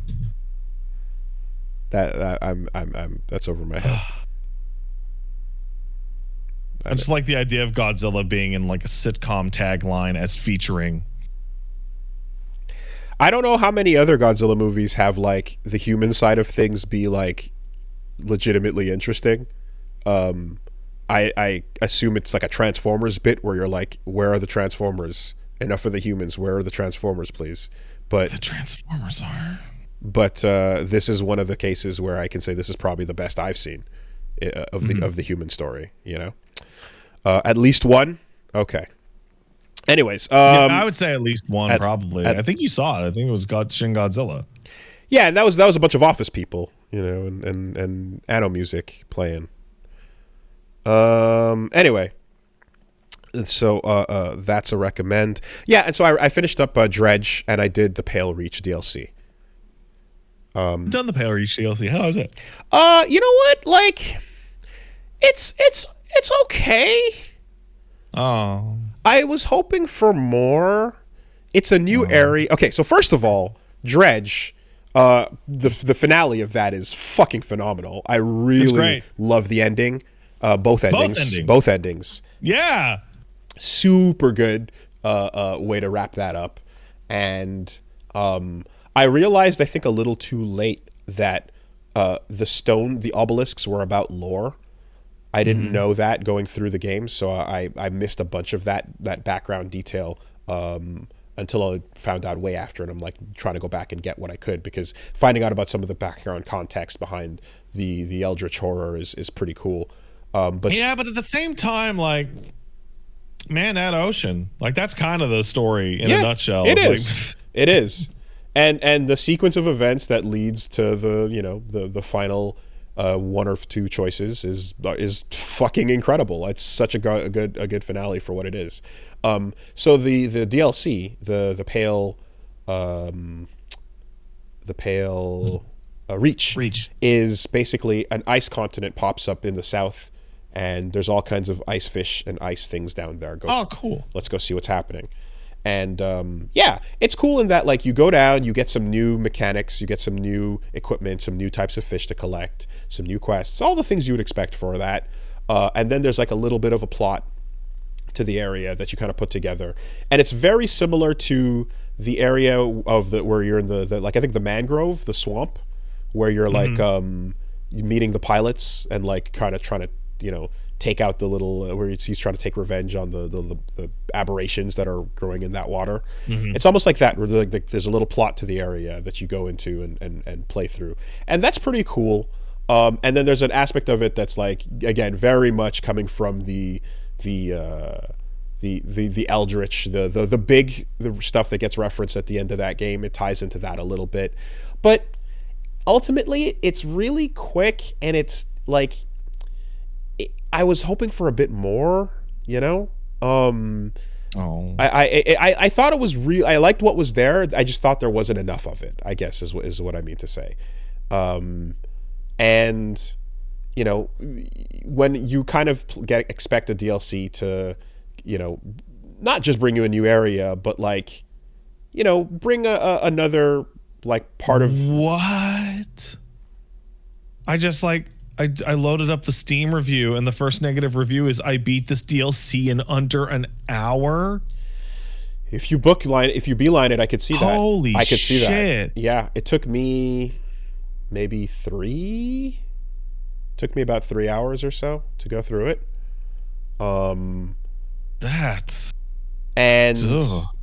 it's so that's the kind of thing is like it's very quick. What's there is not like it's an interesting story they introduce to you, but it's just there's just not enough of it going on, and you wish that there were a couple other beaches you could land on, a couple other NPCs to talk to, a couple other things you could discover in the journal to like full out what the story was, you know, because it's a cool eldritch ice horror thing happening, but you want more details on it, and you want it to be fleshed out, because when they do get into that stuff, they do it really well. And then yeah, you end up getting some new abilities and a new power that is just a better version of an existing power, so that's kind of a bummer. You know, and the payoff is essentially just like that plus a new type of new category of fish is introduced that you can catch now, you know. So yeah, it just it was less than I wanted, but it was still very good. I just, you know, felt for being a chunk of paid DLC, like I wish there was more to it. Game is still incredible though, and yeah, Dredge is great. It's a bummer about this DLC though. Yeah. And it is cool to do the lore tablets while you're there on the new area. The lore tablets from the new area are pretty fucking sick too as well. But you know, you're just reading some text about the exposition of what's going on. So go play some Dredge. Anyway, so yeah, that's you know, a bunch of stuff I did, but we continued over on Woolly Versus with Sacred and Terrible Air. We are probably going to be wrapping that up in one more stream. It continues to be horrifying, so tune into that. It's the Disco Elysium story we're reading. Oh, goody. We did some slop streaming. I described it as hard slopping before the new year, and a number I saw that and had a internal bodily reaction to that phrase. A lot of people on Twitter were very confused. Steve over at Video Games was like, "Hey yo," he hit me with one of those. But yeah, good stuff there. And yeah, also I got a new podcast, Versus Wolves. That's me and I Patch Wolf challenging each other to some shit every month. Tune in, should be fun. I hope you enjoy. And yeah, we're going to be coming back this week with FF9. I thought we were going to finish it up, but unfortunately I thought you did. I thought we did too, but it turns out there's some cool shit and super bosses waiting at the end. So you're like, oh wait, did you beat like the game and you just didn't get to the extras? Or no, the extras are right before the finale, so it's like to get to the extras you should probably go leave and go do this or go do that. So I'm like, right, fine. I don't know if you want to do that. I decided to do it. One of those is pretty hard. People really like this video game, so I you know, as a beloved classic, I want to make sure I see the things that they loved, and you know, then I find out why. Although yeah, again, we do have some thoughts definitely on like, I can see why people love this game, and there's some stuff where it's like, how long has it been since you guys played this? Because there's some stuff that's like, yeah, it's been a minute. But yeah, we're coming back to that to wrap it up proper.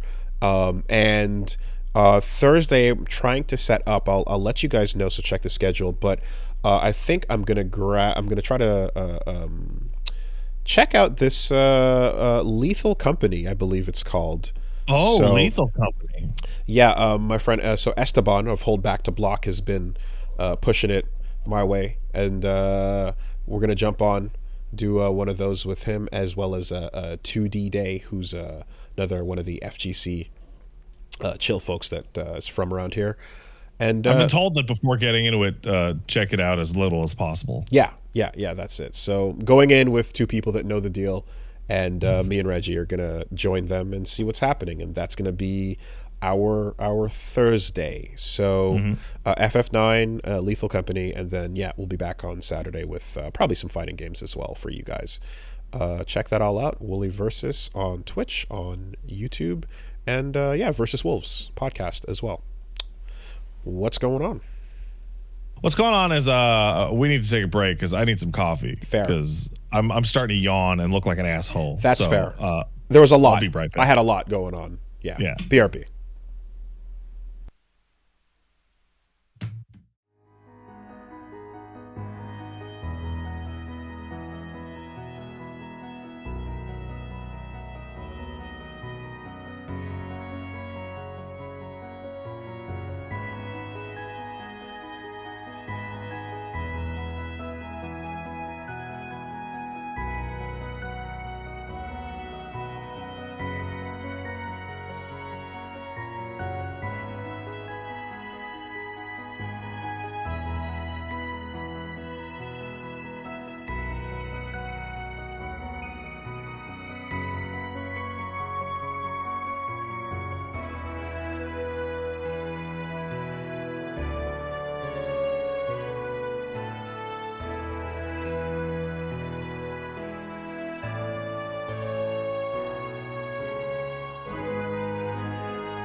Right. Something that came to mind, actually, I just want to say one more bit on Godzilla minus one. Yeah, just I think to elaborate. Well, I was I was thinking about how, how there's we've talked about how there's a almost a history with mental health in Japan being such that before you look outward, turn within, and that's where and by doing so, that's where the answers will lie, and that's how you can solve what's going on. It almost feels as if like that philosophy taken to a large scale when you zoom out is kind of what's happening here, by being like, we're going to focus on what's happening within in this moment of crisis for the nation of sorts. And with that, I am also, when I was talking about the idea of like what are we going to touch on or acknowledge or mention anything of like how they affected outside countries and such, I'm not necessarily saying that because I expect that the movie is going to travel to other borders and show you what was happening in these places, and getting into the atrocities and those details per se, especially if the narrative of the story is meant to focus internally on this one person in this one setting and the struggles therein. It's more along the lines of like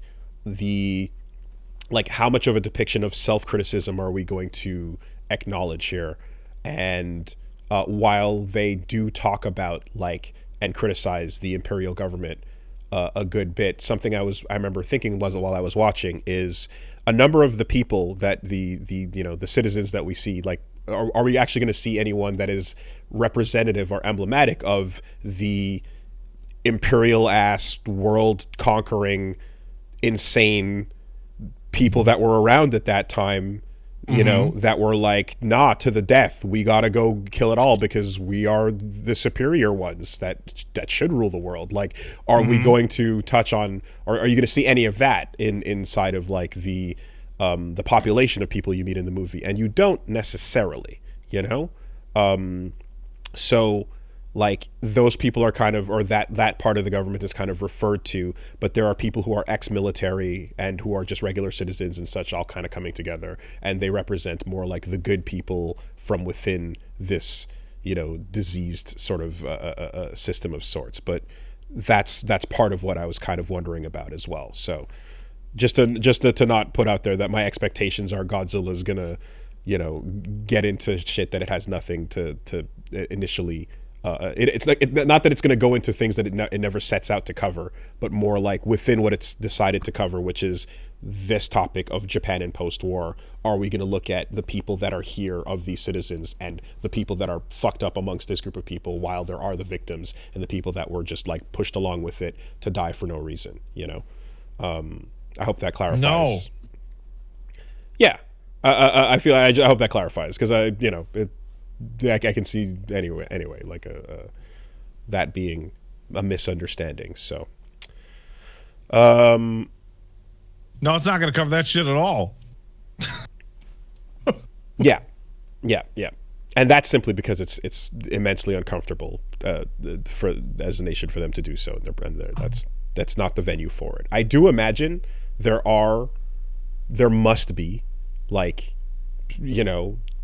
probably independent productions and things that are more about the actual historical documentation and less about Godzilla that will go into that, that are not going to be also mainline films that are produced by Toho and like featuring massive budgets and such.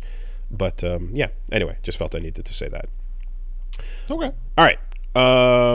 Quick word from our sponsors. I love you, sponsor. All of you. Yeah.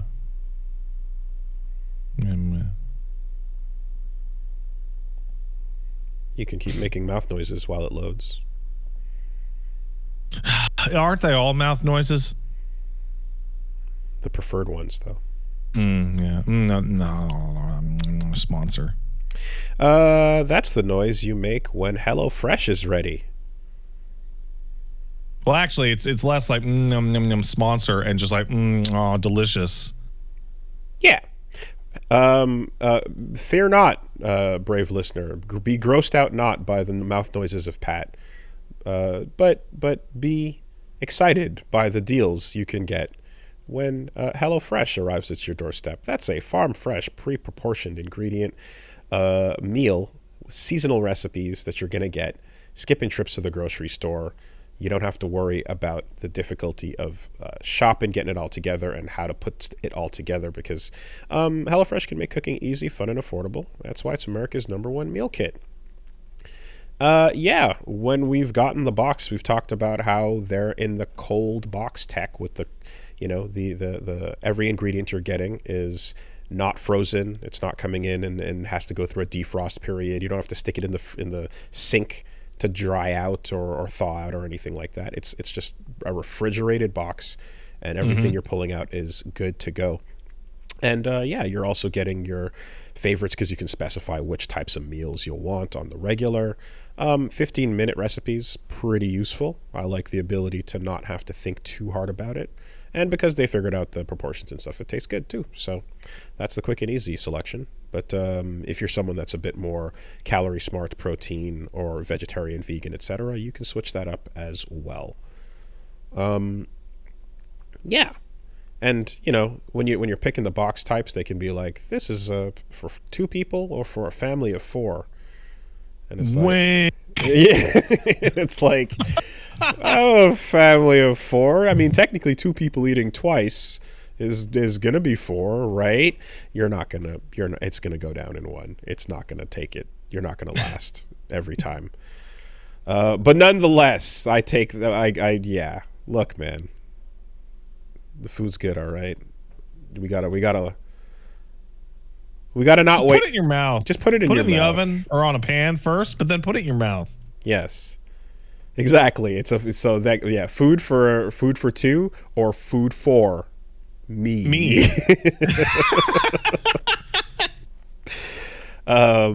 Get in there. I recommend the chicken pesto. It's delicious. Go to hellofresh.com/superbeastfree and use code superbeastfree for free breakfast for life. That's crazy. That's insane. I can't believe that's the deal. But once again, I'm going to read it. 1 breakfast item per box while the subscription is active. That's free breakfast for life at hellofresh.com/superbeastfree with code superbeastfree. So the idea being, as long as you're subscribed, you're getting free breakfast. I don't understand.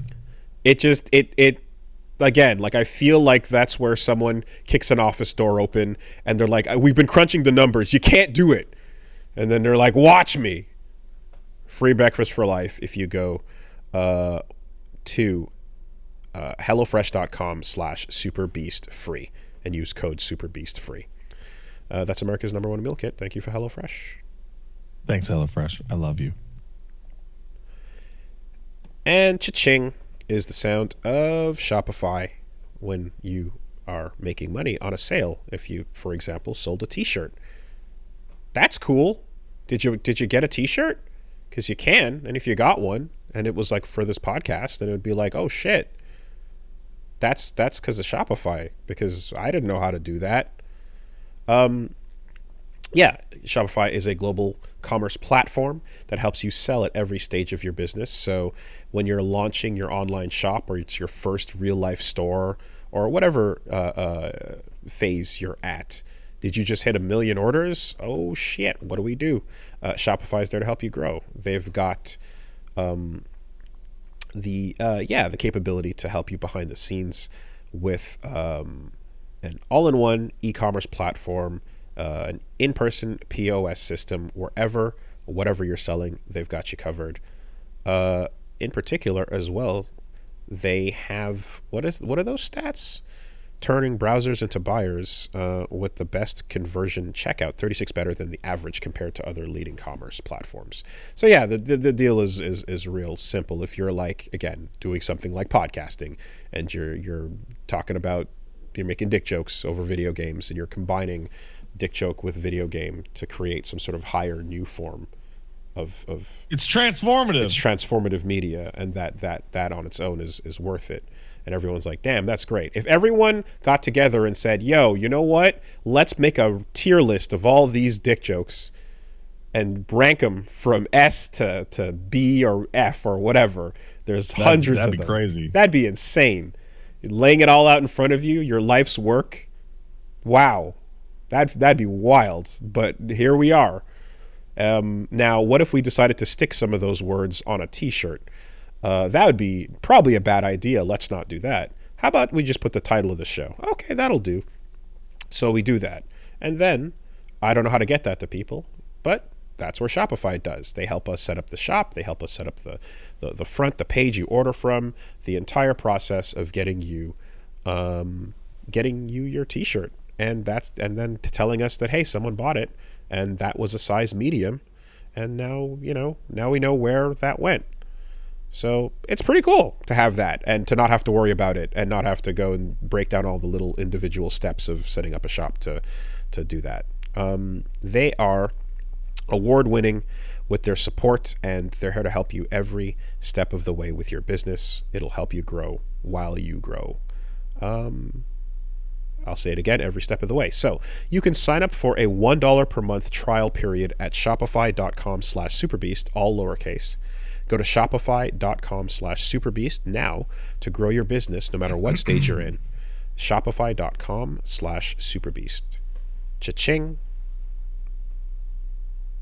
Thanks, Shopify. Thank you. Okay, let's go.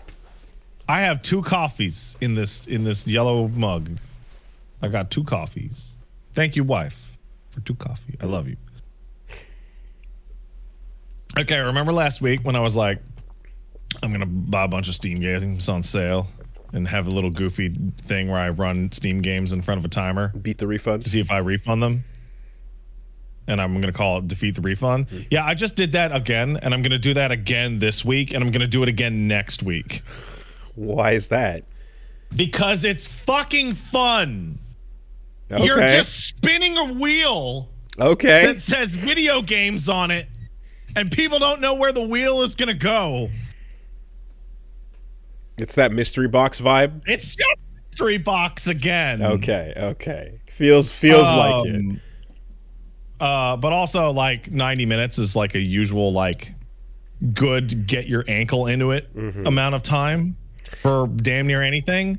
Now, I'm assuming that there's somewhat of a tone here, which is like, if it's a very good game and you do manage to hit that 2-hour point and you're like, this is well done. You let that grace period kind of float, right? Well, yeah. So it's 90 minutes specifically because I usually take 10 minutes to set up video settings in any particular game before I actually stream it. So if I had a 2-hour timer, it would literally always go over. But I have kept most of the games that I have put through on this list. All right. Though there's a definite trend. I'm learning about my own tastes as we do this. And I have learned that the worst possible first impression you could ever make for any game is not good controls. There are like 6 or 7 games that didn't make it to 10 minutes. I see. Because I started walking around and doing whatever the thing and just going like, oh, this feels like shit. Okay.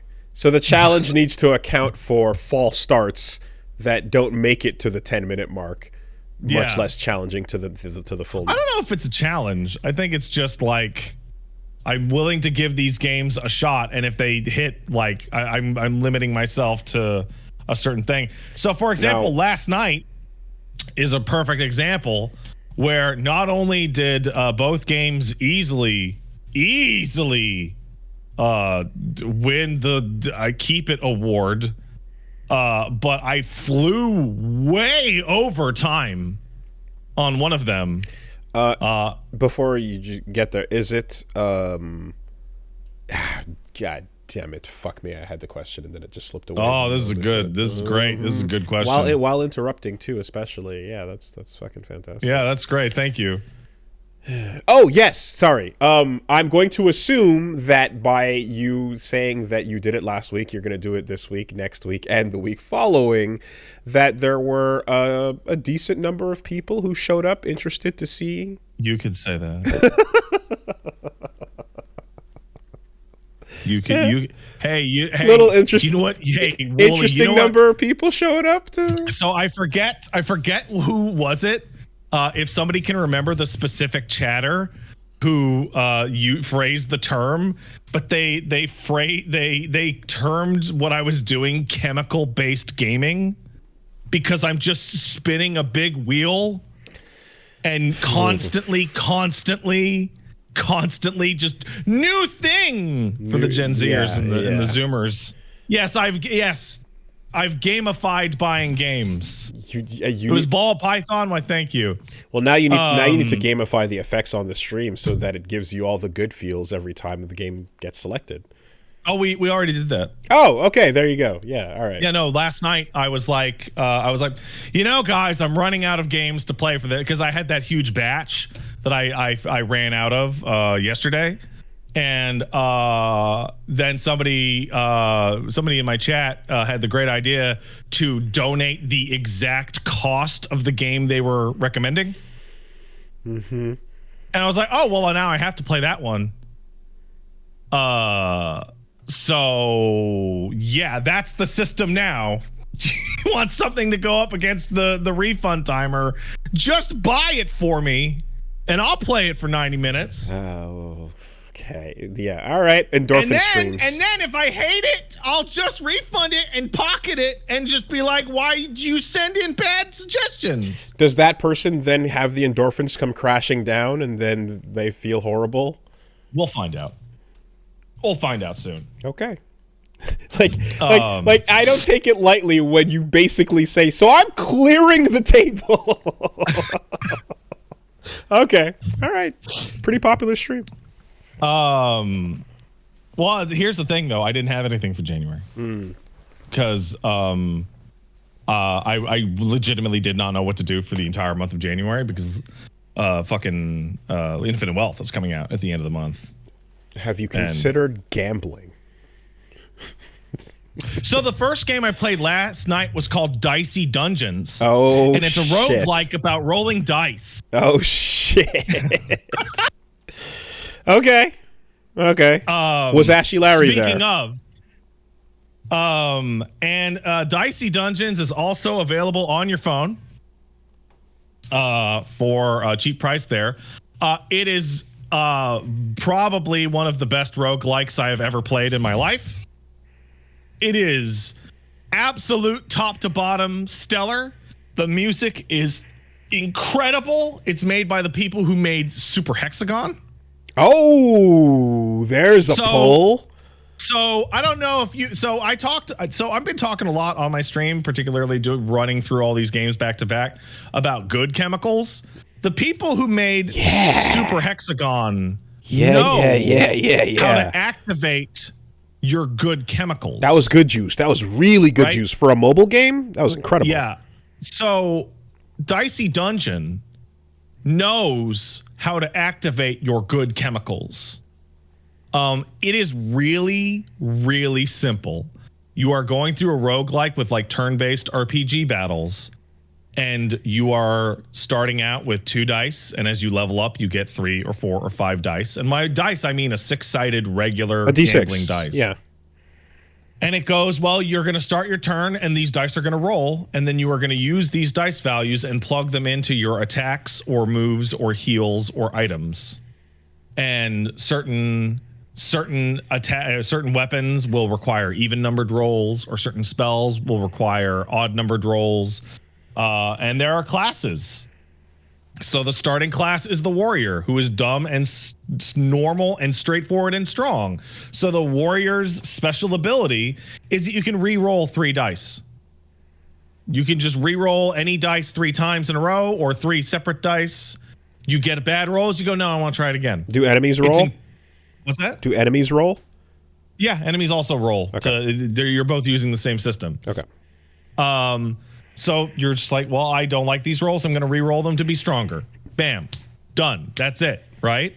I then unlocked the thief at some point, and the thief is fucking bizarre because the thief wants all low rolls. All of the thief abilities and moves use low rolls multiple times. So where a warrior would have like a sword and you want to put a 6-sided dice in there, because of course you do, because that will make the most damage. It'll do 6 damage. The thief has a dagger that you can only put 1, 2, and 3 into, like 4, 5, and 6 will not fit. But you can reuse that knife over and over and over. And they also come with the ability to split dice into smaller dice. Okay. So if a thief rolled a 6, you would actually split it in half and use the 3 twice on the dagger. I have to ask, in a game that is primarily about the dice, what actual control do you have? Is it like the RNG will be the pass-fail state and that's all there is to it?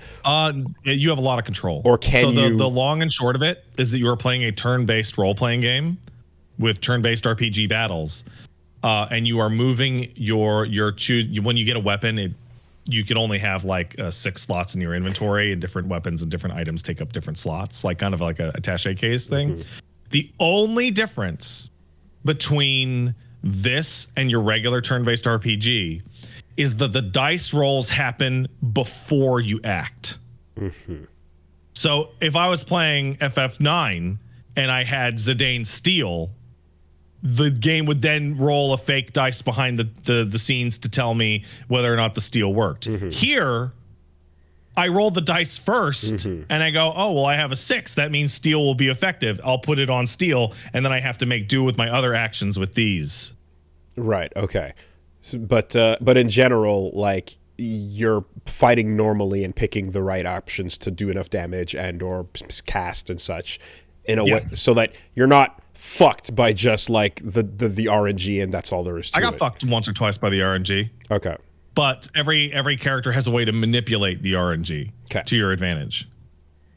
It's incredible. It's Dicey Dungeons. The music had me actually like bobbing my head and like stamping my foot the whole time because it's the same person who did the music for VVVVVVV and Super Hexagon. Yeah. So it's incredible. Actually, that's we should probably it's super hard. I think more people would know VVVVVV than Super Hexagon. I don't. Super Hexagon. People love Super Hexagon.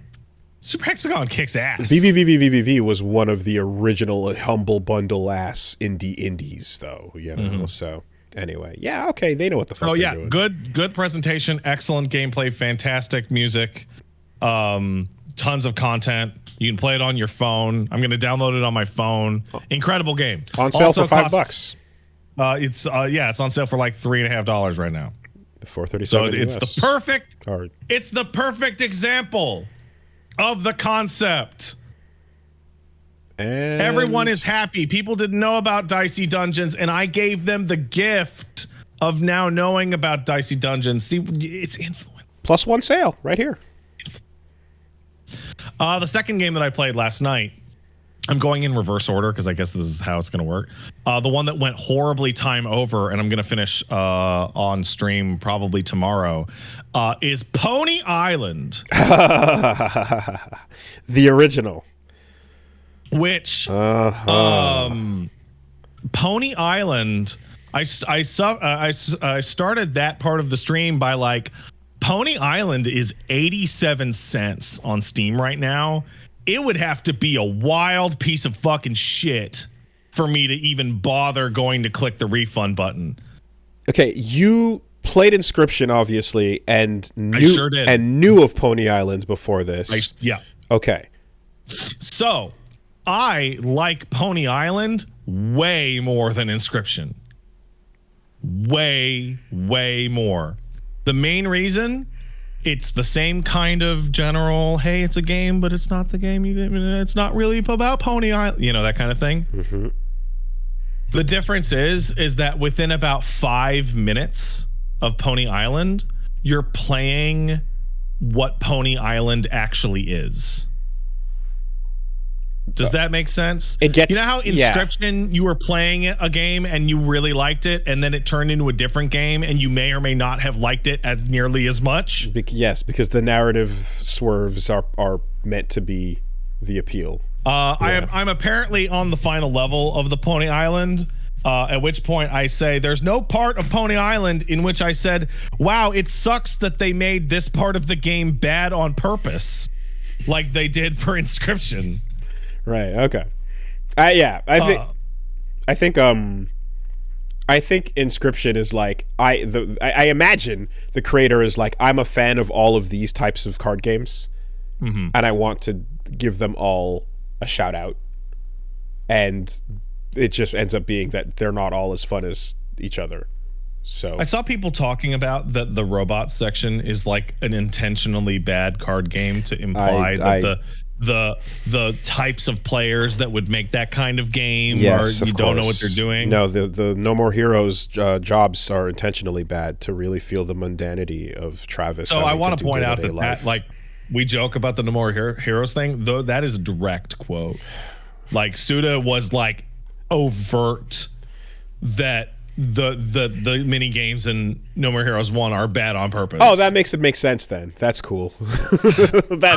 Glad to know. Good. Thank you for clarifying that. I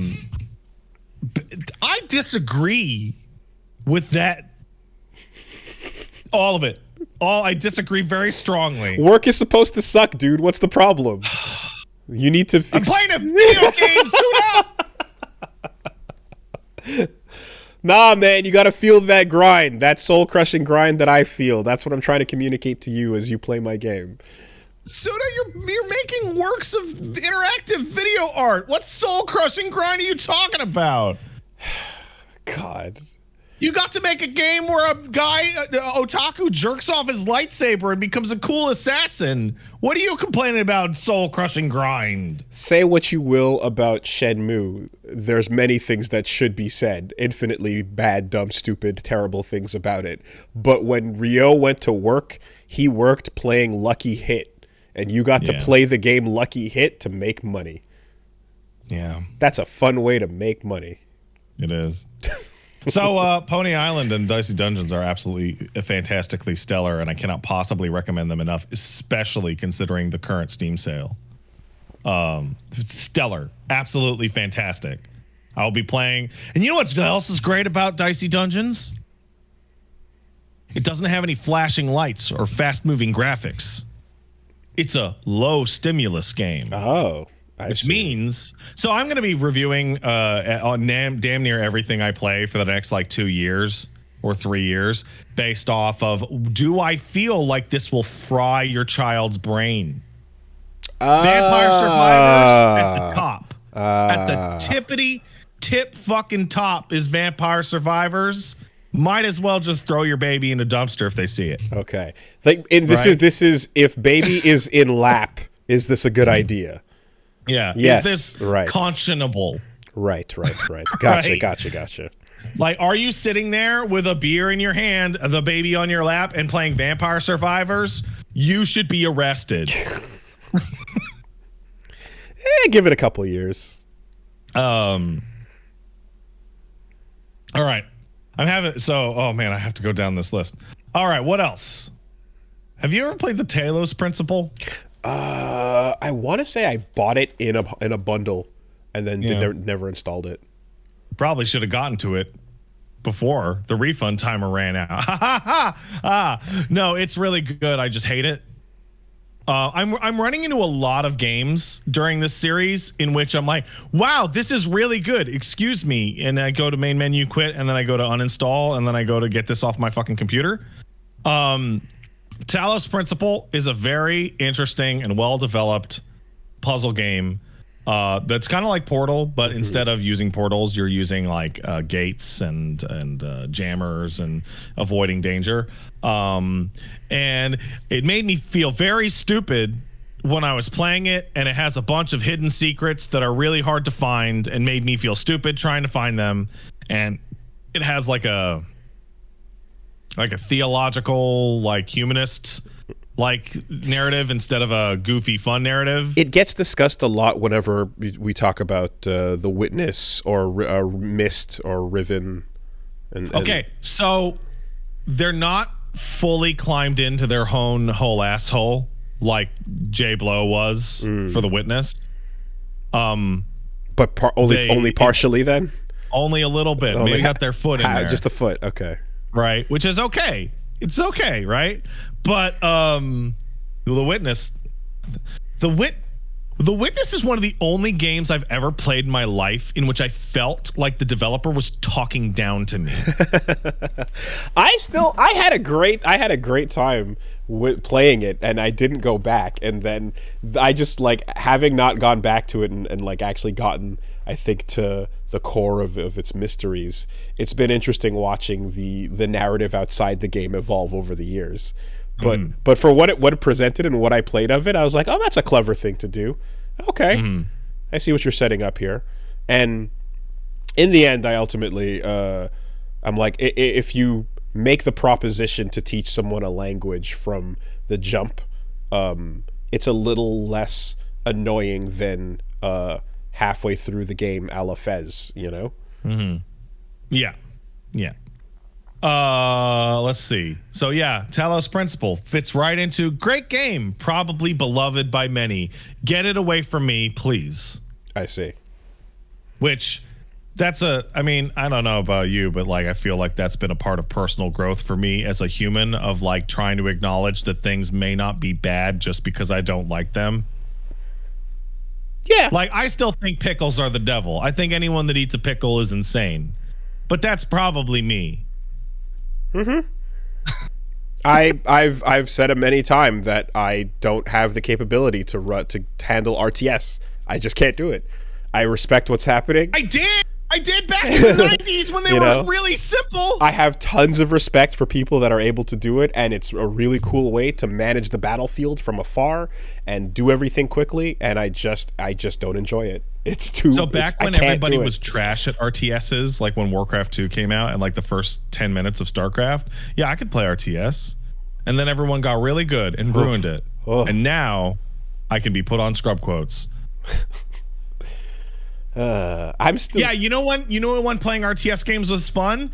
In the fucking 6 months after StarCraft 1 came out, but before Brood War came out. Right. Yeah. When you didn't know the Basement King time. Man, like, it just, the moment you become self-aware. But I also had that moment, people have seen me with this, with like ATB, man. Like, I have a specific way of enjoying things that are turn-based that is like, time should not be a factor. I like the fact that there is time being a factor creates a type of stress that makes me... Sakaguchi says, fucking get good, loser. I enjoy the game less as a result of that being there. If I want a more relaxing experience, I would like it to be where time is not a factor. My decisions are it. I'm always going to have that. Okay. All right. Then I played Cultic. Have you heard about Cultic? No, sir. It is a boomer shooter.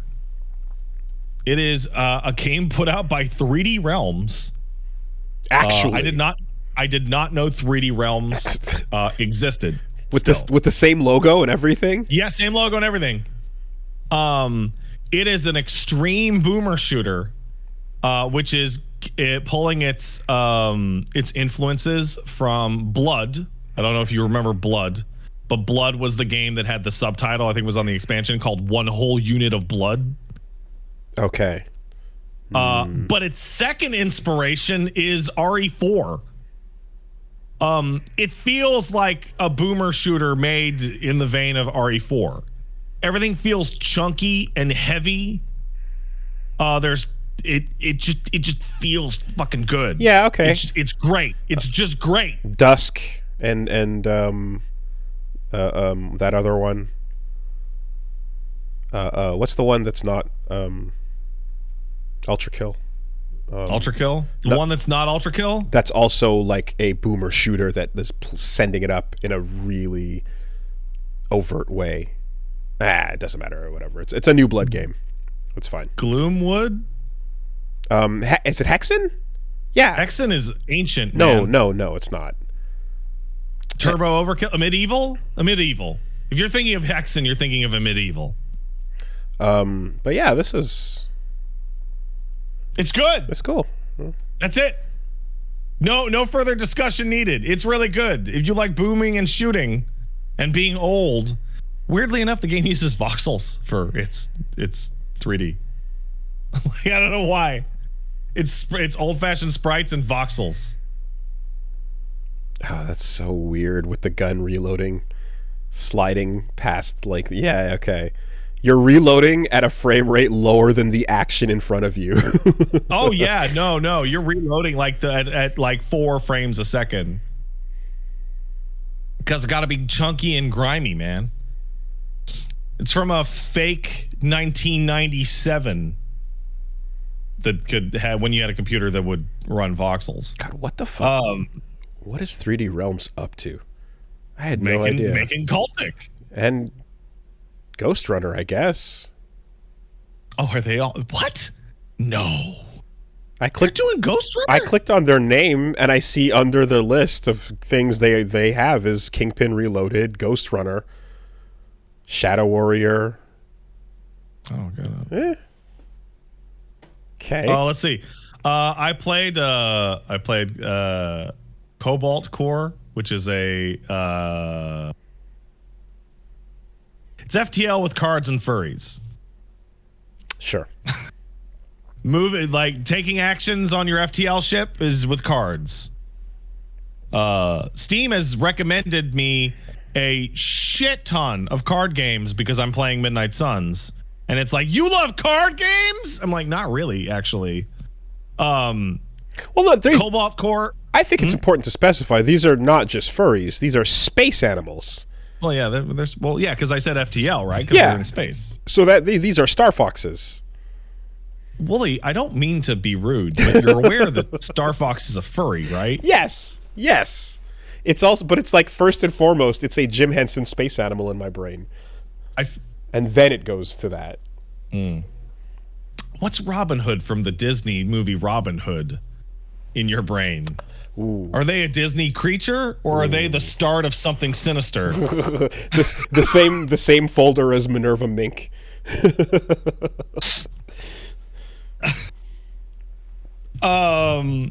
Yeah, Cobalt Core is good music, good presentation, good everything, except I can't stand the gameplay at all. Oh. So back it goes. So you know what? Like this gut feeling of like, oh wow, overwhelmingly positive reviews, beloved by all. Wow, this must be really good. And then you play it and you're like, beloved by all who like the core concept. I was gonna say that, like, in playing some of these, and I assume you're just taking suggestions as well, right? Like, I am taking suggestions. Yeah, so you're definitely gonna be getting like the final level of the genre evolution when people go down the road of being super into X or Y. It's going to evolve past 3 or 4 different titular games and become like this thing. And now you're jumping in here. And I hope you like or understood the pathway that we took to get here. I need to do all this violence in my fighting game. I joined this to walk around Metro City. I mean, Christ almighty. If you can certainly go that way. Or if you get into like the final stages of the post wipeout like games, where it's like you can invest in a garage setup and play a game that is at the speed of human recognition to turn corners, and that shit's rad as hell. But I'm like, I'm incapable of driving this, but that looks super cool. But if you played Wipeout and fucking every one of those kart games and just went nuts the entire time and loved it, you're like, give me more speed. I want my nose bleeding when I play these games. I want more speed. All right, next up, that was that night, the night that I'm rating you off was like a bloodbath. It was terrible. Like Cultic, great. I also played 2 other games called Road 96 and Control Alt Ego. Control Alt Ego is a immersive sim where you are swapping between different robots, and is apparently fantastic. except that every single thing about the controls feels like complete dog shit. Yeah. Every single thing, just moving and shooting and picking up items. Which one? Is just awful. Which one? Control Alt Ego. Okay. And like part of it is intentional because when you start the game, one of the difficulty options is like a motion sickness toggle for the slidiness of your poorly controlling robot. And I'm like, oh, I get where you're going for. Go away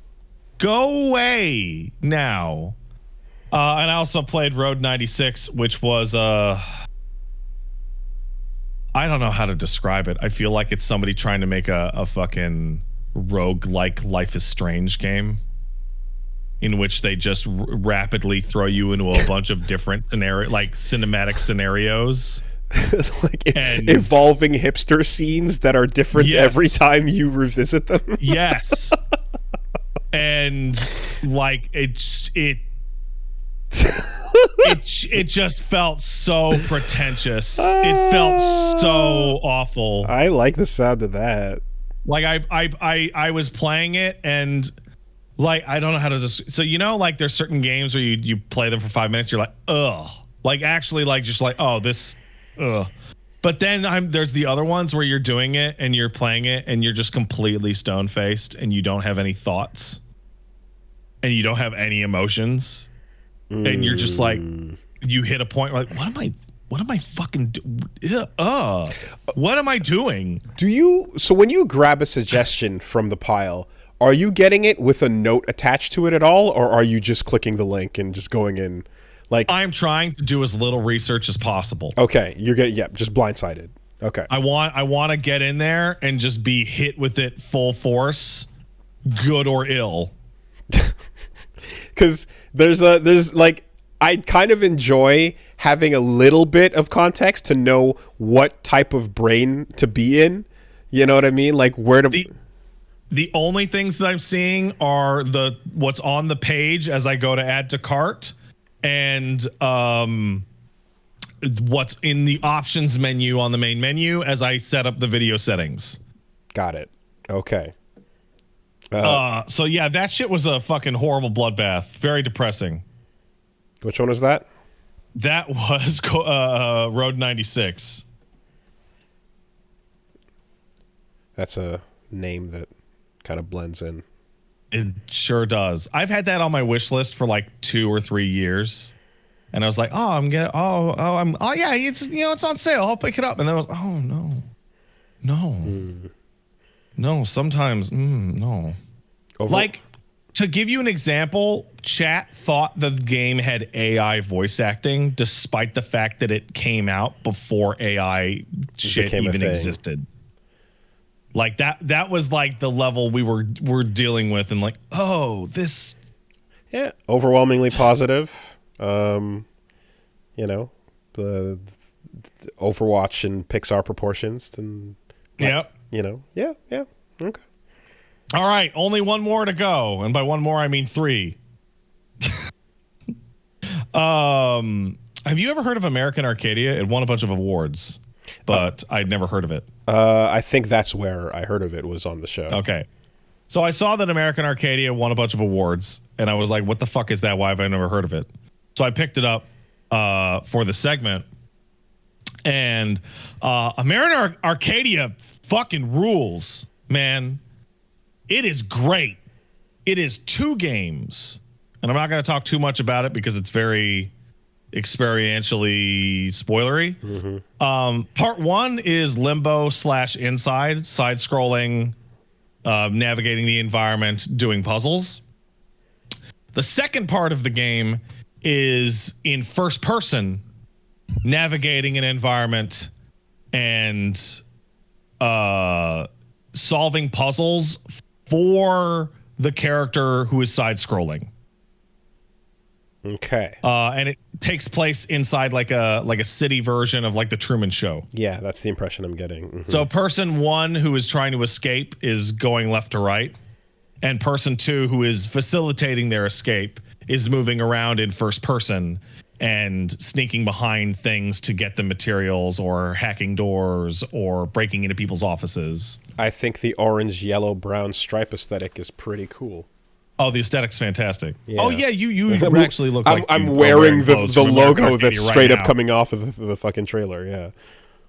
Nice. That's actually even funnier, considering all the areas that are in first person have a predominantly blue aesthetic, like the room that you are in right now. This trailer might be giving away some meta elements of the story. I don't know about that. Like, they kind of pull the curtain back within like half hour. Okay. Like, it's not like, oh, what could be going? Like, it's the first thing that happens. It's fantastic. It's stellar. Out of the Blue Games. Oh, that's a good name for a game that I didn't hear about until it won an award. Oh, sorry, developer. Yeah. Let's see, what else we got? I have to do this in a big list because there's no other way to do it. Oh, did you ever play Gunbrella from Devolver? No, but I've heard the name.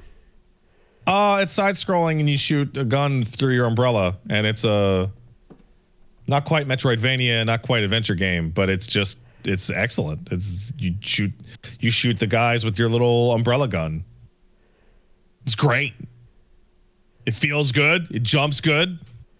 It's got a weird story. It's got an incredibly strange color palette for a 2D game. Yeah, but somebody in the chat mentions it. It feels like Celeste with a gun. Celeste with a gun, absolutely. Because I was looking at the cutscene and I was like, oh, that's pretty. And then gameplay starts and it's 100% Celeste with a gun. Yeah, it's great. And last but not least was, oh man, this game is so cool. Have you seen Little Goody Two Shoes, Willie? Little Goody Two Shoes. This is the absolute peak of RPG Maker. Yes, absolutely. A couple of weeks ago, I think. I think we talked about it. I want to say we brought it up. We talked about it upcoming, but we hadn't played either of them. Not after it dropped, no. What a cool attempt to like recapture a specific moment. You know, like it's so not. Now that I've played it for about an hour and a half, it successfully captures that incredibly specific moment. Hell yeah. The filters and use of color and overall curvy nose design of the pointy anime girl is 100% on point. It is a time management dating simulator. Sure. Mystery horror game released for the Sega Saturn in limited capacity. It came out in between Lunar and Lunar 2. Yes, and it came with a giant special edition that has a poster and a fucking and a doll and a mouse pad and a little clock. Yeah, and now you can buy them for like $900. It is extraordinarily charming. It's visually beautiful. I did not expect the game to be about like managing your time. Like the game is like primarily like the town portions of a Persona game. Okay.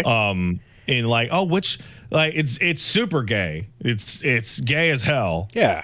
Like these sad little anime German girls 90s, love you, Little Goody Two Shoes. 90s lesbian anime core.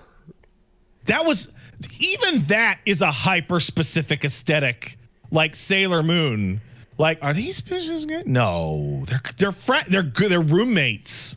The beyond the original 5 Sailor Scouts, now we're getting into it. Once we start hitting the outer planets, shit gets a little frisky. Gotta call Mr. Lowenthal up in this bitch. But yeah, it's just a joy. It's like everything about it is just like well thought out and crafted, and I was very shocked that it's actually an RPG Maker game. Like it is doing that's incredible. Yeah, so much more than your average RPG Maker game. Like anything that like visually is because you can drop cutscenes anywhere and that's fine, but more like the running around and platforming and such is to be expected. But there's shit here I'm seeing where there's mini games and completely outside the realm of just picking text and moving your sprites around, which is usually what RPG Maker ends up being.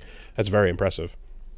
And like it's also very of the era. And then I walked up to a closet, clicked on it, and it just said, "You have unlocked 0 of 10 endings," and gave me a list of question marks in the starting room. And I'm like, oh, nice. Oh, it's so like that, huh? Okay. No, I'm glad to hear we're nailing it. Like, it seems as if I feel like some time ago we were talking about like, okay, everyone appreciates the era of Mega Man 2 and Sonic the Hedgehog, and everyone appreciates Castlevania and that style of sprite art and shit. But like, who's gonna be holding it down for ugly ass triangles for the launch N64 titles? Who's be making a bunch of fake working designs games? Right? Who's doing it for the Fear Effect type cell shaded era of the PlayStation 1? Where are we going to get specific ass reference, There are 2 fake ass PlayStation 1 games that I'm going to be playing this week of that nature. One in particular, I don't want to give it away too much, but I will. Is what if there was a third N64 Castlevania game that wasn't a complete piece of shit? Incredible. Love it. Yep. And I mean, obviously, the other one recently was the what if there was another Zelda CDI game, Yeah. So just these very precise feelings that like it's one person takes it on themselves to like match that, and hopefully if you get what they're going for, you can see the like insane lovingly attention to detail. Oh yeah, dude, hold on, there were so many. Yeah, there were 2 shitty N64 Castlevania games. One of them had a werewolf. They were terrible. Holy fuck. The werewolf one was better than the other one, apparently. It was, but that's relative. That's like, it was, those games are terrible. Oh my god. Oh.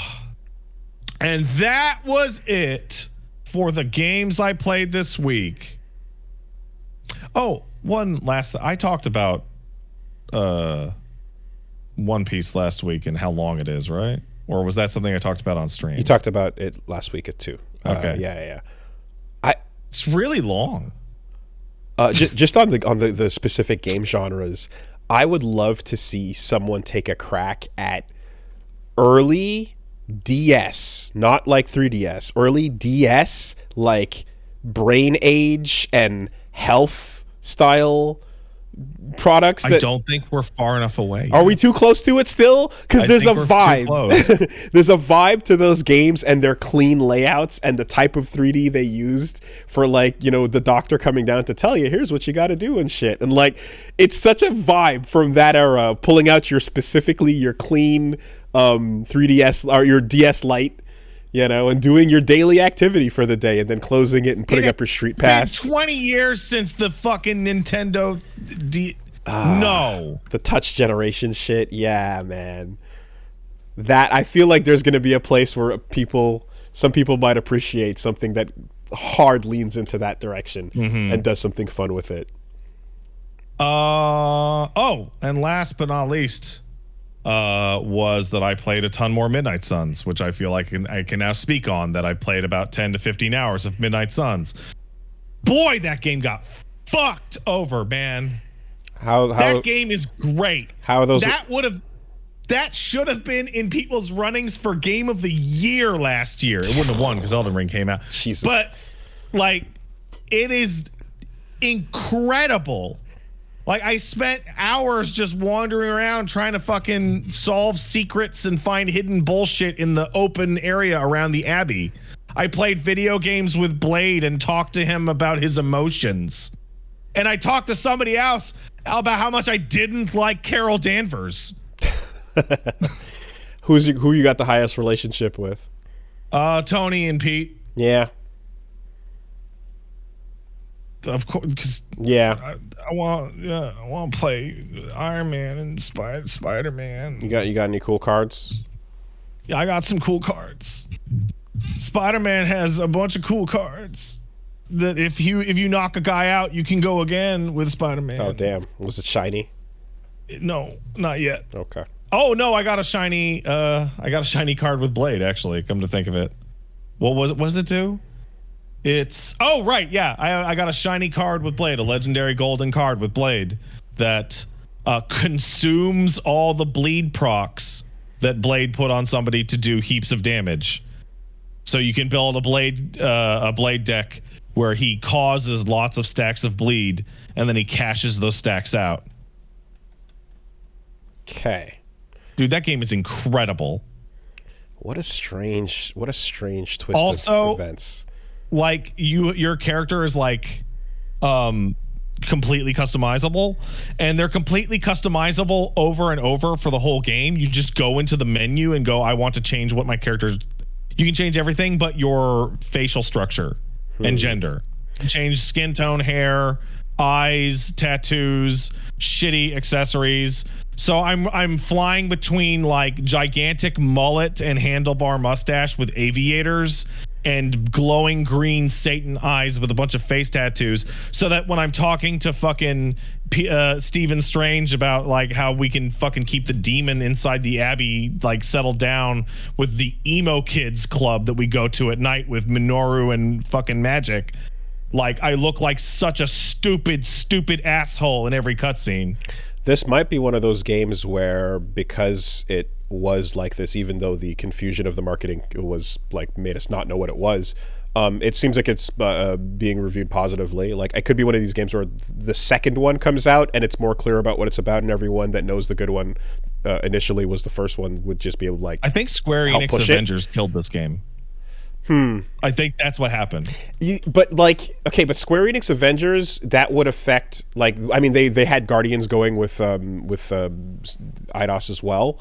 This with Firaxis, like, different company, different deal, different possibilities, you know? Insomniac is doing their whole bid. Yeah, but Guardians also died despite being a really good game. You remember that? The Guardians of the Galaxy game? That's what I remember being told. Like, the Marvel fatigue hit video games first, weirdly enough. Also, there will never be a second one of these. It was a huge flop, and the director, a guy named Jake Solomon, like left the company after its failure. Huh. So, like, I feel really bad for him because him and his team did a great job. A great job. I mean, you would assume they would just go back to XCOM and Civ. He was also the guy behind XCOM. He directed XCOM and XCOM 2. So. Damn. So that sucks. It's really weird playing a game like this where hey, it's Spider-Man, and of course it's Peter Lowenthal. That's not his name. Nice. It's Yowie Lowenthal. There you go. And you're like, wow, that's Spider-Man. That's what Spider-Man always sounds like. And then you go over and talk to Blade, voiced by Michael Jai White, and you're like, that's who Blade sounds like. And then you walk over to fucking whoever the hell they got to play Carol and Tony, and they're doing their best Brie Larson or Robert Downey Jr., but they're not doing that good of a job. And it's just like... I wonder if Marvel's strategy is to, like, spread out, try a couple different genres, and, like, you know, get the genre masters to, you know, convert their formula into one that has Marvel characters in it. Yeah. And then, like... pretty much expect it to be a one and done unless it becomes like a blowout like insane popular thing like Insomniac, and then you're like, all right, well now this is flagship, right? I mean, that's more Sony pushing it for years, but I think like the saddest thing about it is like, because a couple things are really strange about this game. Number one, they clearly made a set of animations for the hunter that were the girl animations. And at some point, this is all out of my ass. Marvel probably told them to make it a boy or a girl, and now the male character also shares all the female animations. So he's swinging his hips when he's walking, and he's posing. This is a player character or an original player? Yeah, the player character. Okay. Yeah, it's really funny. He's very sassy as a result. Hell yeah. Get Kojima in that fucking quiet cutscene. sprinkling You also water. get player control from a studio that has literally never allowed you to walk around in a game ever, because they make XCOM and they make fucking Civ. Mm-hmm. And moving around is so weird. It is a first attempt all the way around, and I don't know how to describe it. Like, you accelerate too fast and your top speed is really fast, and the camera's a little too close to your back. And then you talk to the characters and you zoom in on their faces because it's personal, but it's the XCOM model makers, so zooming in on their faces is a bad idea. They all look great on the field in their costumes, but when you're like sitting and talking and you're like, hey, and you zoom in on Carol's face, you're just like, fuck, that looks like a goddamn PS2 character. Someone has pointed out before, and it is true. Do you mistake PS2 generation with PS3 sometimes? I might. I think it's a sliding scale. I think we're sliding forward. Because PS2 is really old. Yeah, I know. Well, here's the thing, and here's the problem. Because the PS2 was so long ago, but it had such a wild variance in quality. If I said these look like PS2 characters, you would then go, Pat, that doesn't look anything like a PS2 character. And you would pull up an average PS2 game. And then I would say, actually, it looks significantly worse than a PS2 character. And then I would pull up Silent Hill 3.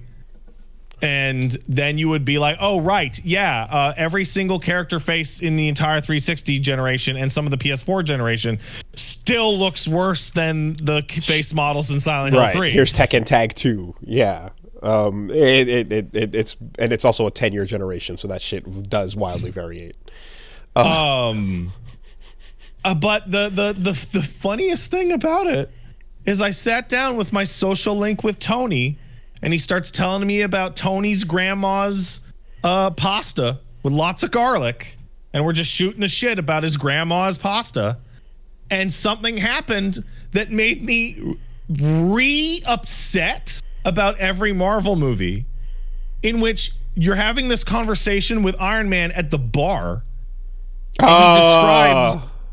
And he describes that he had to change his grandma's recipe because his grandma's recipe has vodka. And that's why when he joined the Midnight Suns, he mandated that they have a dry bar when he arrived. And you get to talk to Tony about his rampant alcoholism. Wow. And have a conversation. It's not too long. It's like 4 or 5 sentences, but you get to talk to him. And I was just like flooded with like, oh my God, he died before the one thing anyone ever knew about Iron Man that gave a shit was Demon in a Bottle. Yeah. And they just refused to do it. Didn't do it. They just refused to do it. Never touched it. And then you get fun little things where you walk up to who was it? I forget what character it was. I walked up to them. It was Magic. It's Colossus's sister. And she goes, hey, I don't know. I saw Tony and Carol arguing in the other room, and they were talking about if you could see the future and see who would do a crime before it happened, whether or not you would arrest them. And Carol was like, yeah, I'd arrest them. And Tony said that was stupid. What do you think? And I'm like, isn't that the fucking Civil War storyline that everybody hates Marvel over? I'm sorry. I'm very, very distracted. Someone said, and are you familiar? God damn. Are you familiar with the term serving C-word? Yeah, I'm familiar. In the context of, I could probably do the little dance. Yeah, right. I don't have it. I don't have it good. Exactly, right? Just in that drag energy cut. So just your character with those animations walking around, serving See You Next Tuesday to the absolutely, demons. 100% slay. Yes.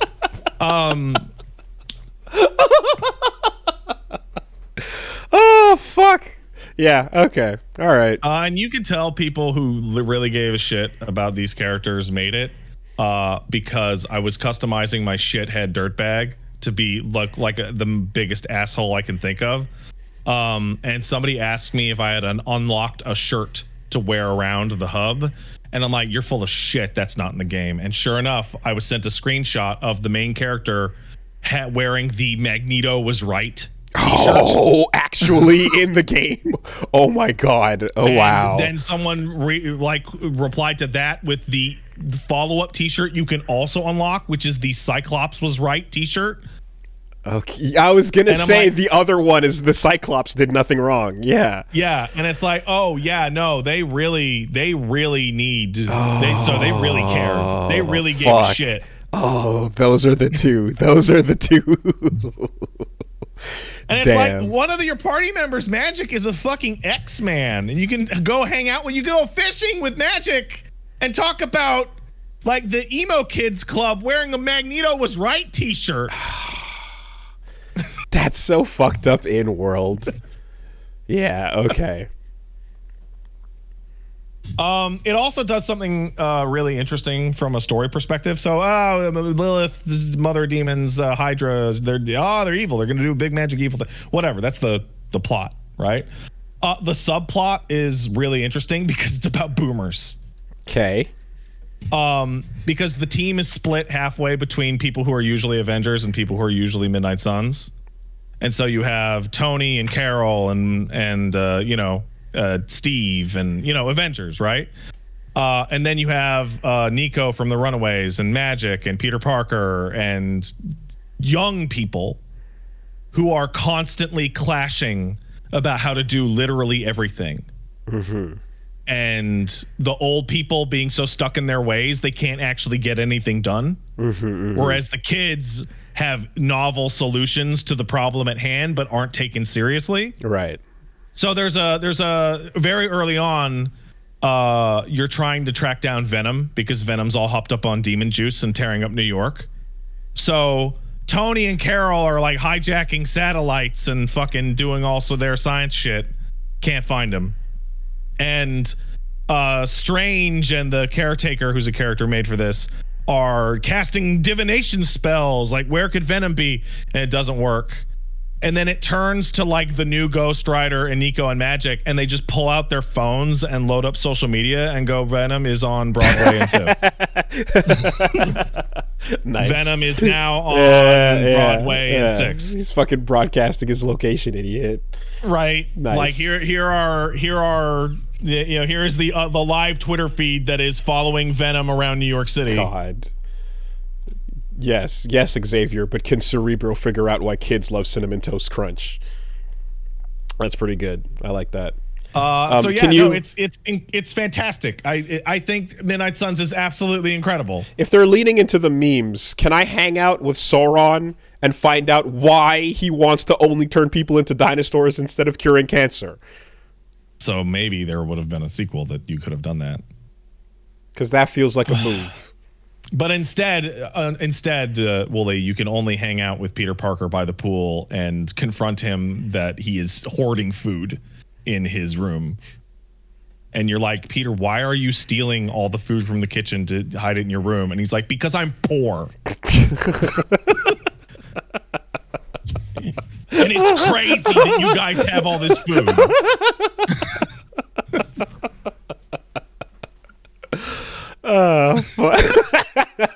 That's great. Damn, broke Peter's rules. All right, I gotta use the bathroom. Yeah. BRB.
All right.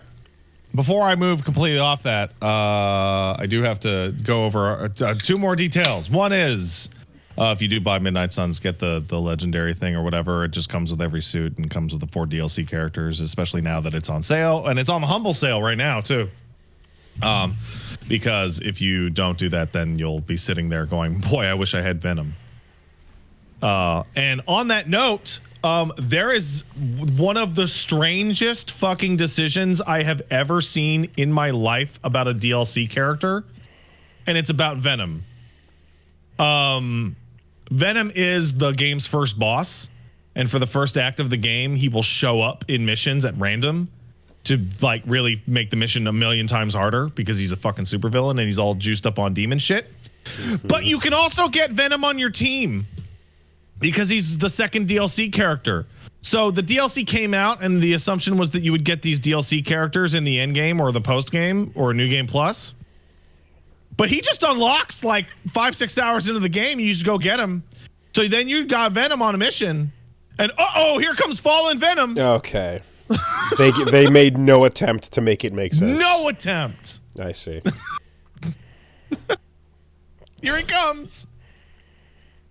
I mean, it's stupid as fuck. It's. I guess you could say like you could block your DLC character from being used until that part of the story is resolved. But except that would be like way too deep, right? Yeah. Okay. Yeah. Also, Deadpool's the first DLC character, and he's a not annoying version of Deadpool. I like him. He's not overplaying it. What do you mean? Like, you mean he's not hilarious? No, I mean he is pretty funny, but like, I don't know. I feel like Deadpool's like really easy to overdo the fourth wall shit. Right? Do you know? I guess I'd have to see like what examples, I suppose, because I mean I feel like the ones I know are the one in his own game from the Deadpool game. Okay, I know the movies, I know Marvel, and I know the one from the animated movie, the Avengers movie that he happened to be in. Well, it's Nolan North, so like it's the guy who voices the Deadpool in all the video games. Okay. Also, what I don't know how much of this is going to be in there, but like the DLC cast was decided long before any of the movies. Oh yeah, I believe that. So the second DLC character that you get, and I'm going to get soon, is one Michael Morbius, the living vampire, because apparently Morbius is an actual character in the Midnight Suns comics. But I don't know what the overlap of time is. So like there is a not 0% chance that you can ask him about morbing up all those guys. Because I don't know when he came out versus when he was written. The version of him from the comics a billion years ago, that's just the pale vampire man that goes That's him. Yeah, that's the one this game's got. That's him, but there's no chance that they're not. There is a morb joke. They're not. There's no way they're going to ignore it, dude.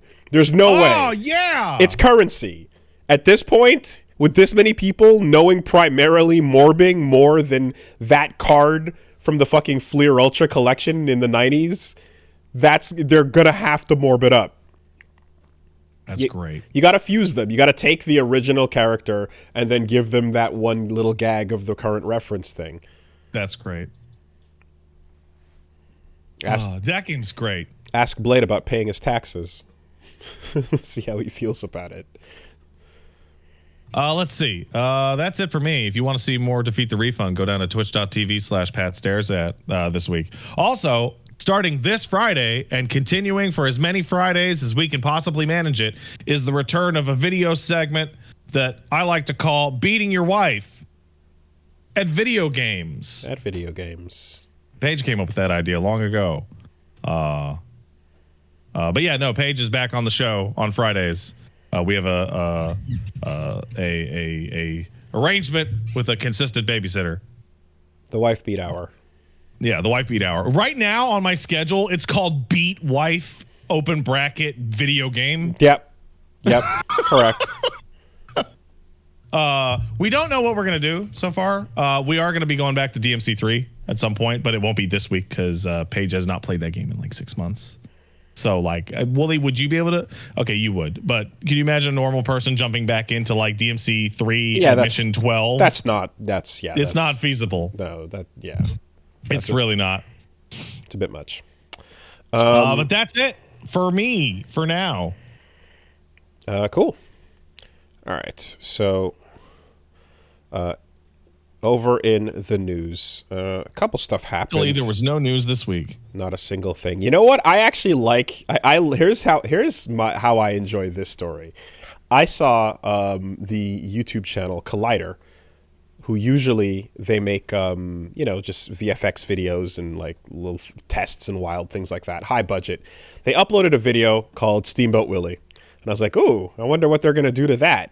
And you click on it and you watch it, and it's just Steamboat Willie, and it takes a second, and you go, huh? It is the 1st of January, 2024. And the original Mickey Mouse cartoon has just been uploaded in its entirety, and there's no joke. It's just the cartoon that he comes from. Motherfuckers, that shit is public domain. They couldn't fight it off any longer. I think people are misunderstanding what public domain means. Because I'm seeing a lot of like Mickey Mouse, Steamboat Willie fan art, and like I've posted the mouse, and it's like, you could always do that. You just couldn't sell a shirt with him on it. Sell a shirt with him on it. It's the making money part for sure. It's the money part. Or, just like Winnie the Pooh, you make a horror movie and you get it ready in advance so that the moment the clock strikes fucking January 1st. Horror movie coming out, Steamboat Willie. So Mickey Mouse Trap has a trailer ready to go. And it's probably going to be just as shitty and dumb as the fucking the Winnie the Pooh one, but they had it ready and waiting, and they released that too. So, man, Disney has been single-handedly fighting copyright law, and they've been the ones holding back this day from happening. And it seems it's really interesting to see, it just like. They've been fighting it our whole lives and pushing it back and pushing it back and pushing it back. And they've hit like the actual limit of being able to, like, whatever structures are in place that they bribed or pushed or nudged. 95 years past the death of the author or whatever the fuck it is. Yeah. Is as far as they're going to be able to make it go. They paid off and greased all the palms they could have, but it seems as if eventually this happened. I really assumed they were going to just permanently change the rules. I thought Disney had enough money to make it like just kick it back every time. Yeah, they're one of those powerful companies on the planet. I just figured they would be unstoppable in this regard. So the fact that it actually happened is wild. So it starts with Steamboat Willie and any of the characters in that, and then in theory it goes on to every other thing that came out in release order there. Steamboat Willie was 1928, so it's not 100 years since that release, but it's actually, well, anyway, whatever 10 more years until Superman. Yeah, it's gonna be. I think that like we're gonna see some sort of corporate defense put in place to stop the oldest of these characters from being just monetized by any other company that wants it. Because it's hilarious to see like random small group of people selling a dumb horror movie or making a dumb thing and selling a t-shirt like you said. But when rival company of equal size says our movie now has your character in it, this MCU movie now has Superman in it. Now what? You know, like that's when it starts to really get fucking dicey. And it's like, oh no, what is the point of these mergers if versions of these characters? I mean, the point of these mergers are anti-compete. Sure. That's the point of every single merger that has ever existed in the history of the world. But like the sweat behind all these attempts to delay copyright law and to delay these countdowns from happening is mainly so that rival companies with massive budgets can't just grab the character and do whatever they want, more than just the individual Twitter post. I mean, the original intent of copyright law has been inverted. The original intent of copyright law is to make sure you could get 20 or 30 years of value out of your work, but that it would end so that you would have to do a new thing. That was its original intention, was to force you to have to constantly go and make new things because your shit couldn't last forever. Is that so? What about patents? So then when they kicked it up to like fucking 95 years plus the death of the fucking whatever, it is now inverted to be make a thing so you can live off of it forever. The estate permanently has the thing. Anyway, so that was interesting. Another legal battle came to an end, not quite as storied, but the Sinking City, Frogwares, has now become the sole publisher after their long legal battle. Go buy that on Steam. It's $4 right now. So that was just pretty much as of this morning. They're going to be updating it on Steam and on Epic Games, GOG, etc. They got their game back that the publisher stole. Yeah, and their own version, that is to say, too. Yeah, is it effective immediately? Someone asks. Yes, it is effective immediately in terms of legal and purchasing. However, they will have to update the versions on Steam and Epic, which is going to take a few weeks.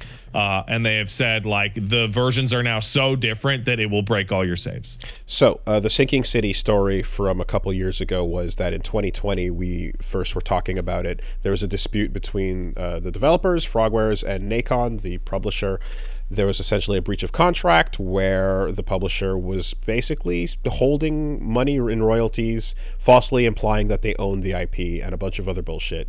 And then they, parted and had a legal battle with the devs. In 2021, they then... Part of that legal battle was them taking the game and putting it on storefronts without the devs' permission. In 2021, they stole the game and took a pirated version of it, shoved it on Steam, and basically said that this is the real game, without Frogwares, obviously. And that was a big no-no. You can't fucking do that.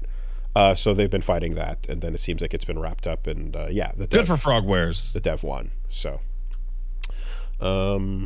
That's so crazy, man. That's so nuts. We just took it and we're selling it and the money's ours. Eat shit. Yeah. Shoutouts Cave Story. Shoutouts every other fucking predatory publisher moment where it's like, you made this, I made this. It's mine. Thanks. And then in comes the money. Although when you wait that long too, it's like, well, it's a Cthulhu game, so hopefully it's anyway, it's one of those bits where I'm like, for the game from fighting the legal battle over the course of multiple years means it can't, like, whatever updating they've been put into it, I'm sure are minimal at best because money's being spent fighting the battles. No, I can tell you right now, I played that game the day it came out. It's jank as fuck. So like that's where kind of some of the drama is, because you go to the Steam reviews and the Steam reviews are like vitriolic. They're like, why won't they update this fucking game? Mm-hmm. And the answer is they can't. They literally can't. But also, they're the Sherlock Holmes people, aren't they? Yes, they are. So that, I mean... Those games are also jank. Before we got into this world where Frogwares deserves to get their work not stolen from them, we were in a world where, oh my god, Watson is teleporting. What is happening? Yeah. There's a wild difference between a day one jank and like a year 3 jank, where it's fucking weird instead of being actively broken. So there you go. Congrats to them. We got to find out some more details about Metaphor ReFantazio showing off the setting and the world and the characters and all those big old details. And guess what? Calendar system, hanging out with friends, yada yada. Are you kidding? Right? Are you serious? Of course. Oh man. Right? Of course. But it's a fantasy setting, and it's not quite school, but it's ultimately like, yeah, you're gonna be just that's just Persona 6. You're just S-linking it up. But the thing with this world is, quote unquote, that it is a mysterious and exciting story unfolding where people must fight their own anxiety. The inner shadow that you would have to fight in the Persona world. If I had to fight Wooly that was just a little more mean and horny, fine, fuck it, let's go. I got this. Fighting anxieties? I'm done. It's over. 10-0 matchup. You lose. Who the fuck is beating their anxiety? That's brutal. That is a way worse concept. Premise for you. They've all done that. That was Persona 4. You're gonna run up like thee aren't thou me.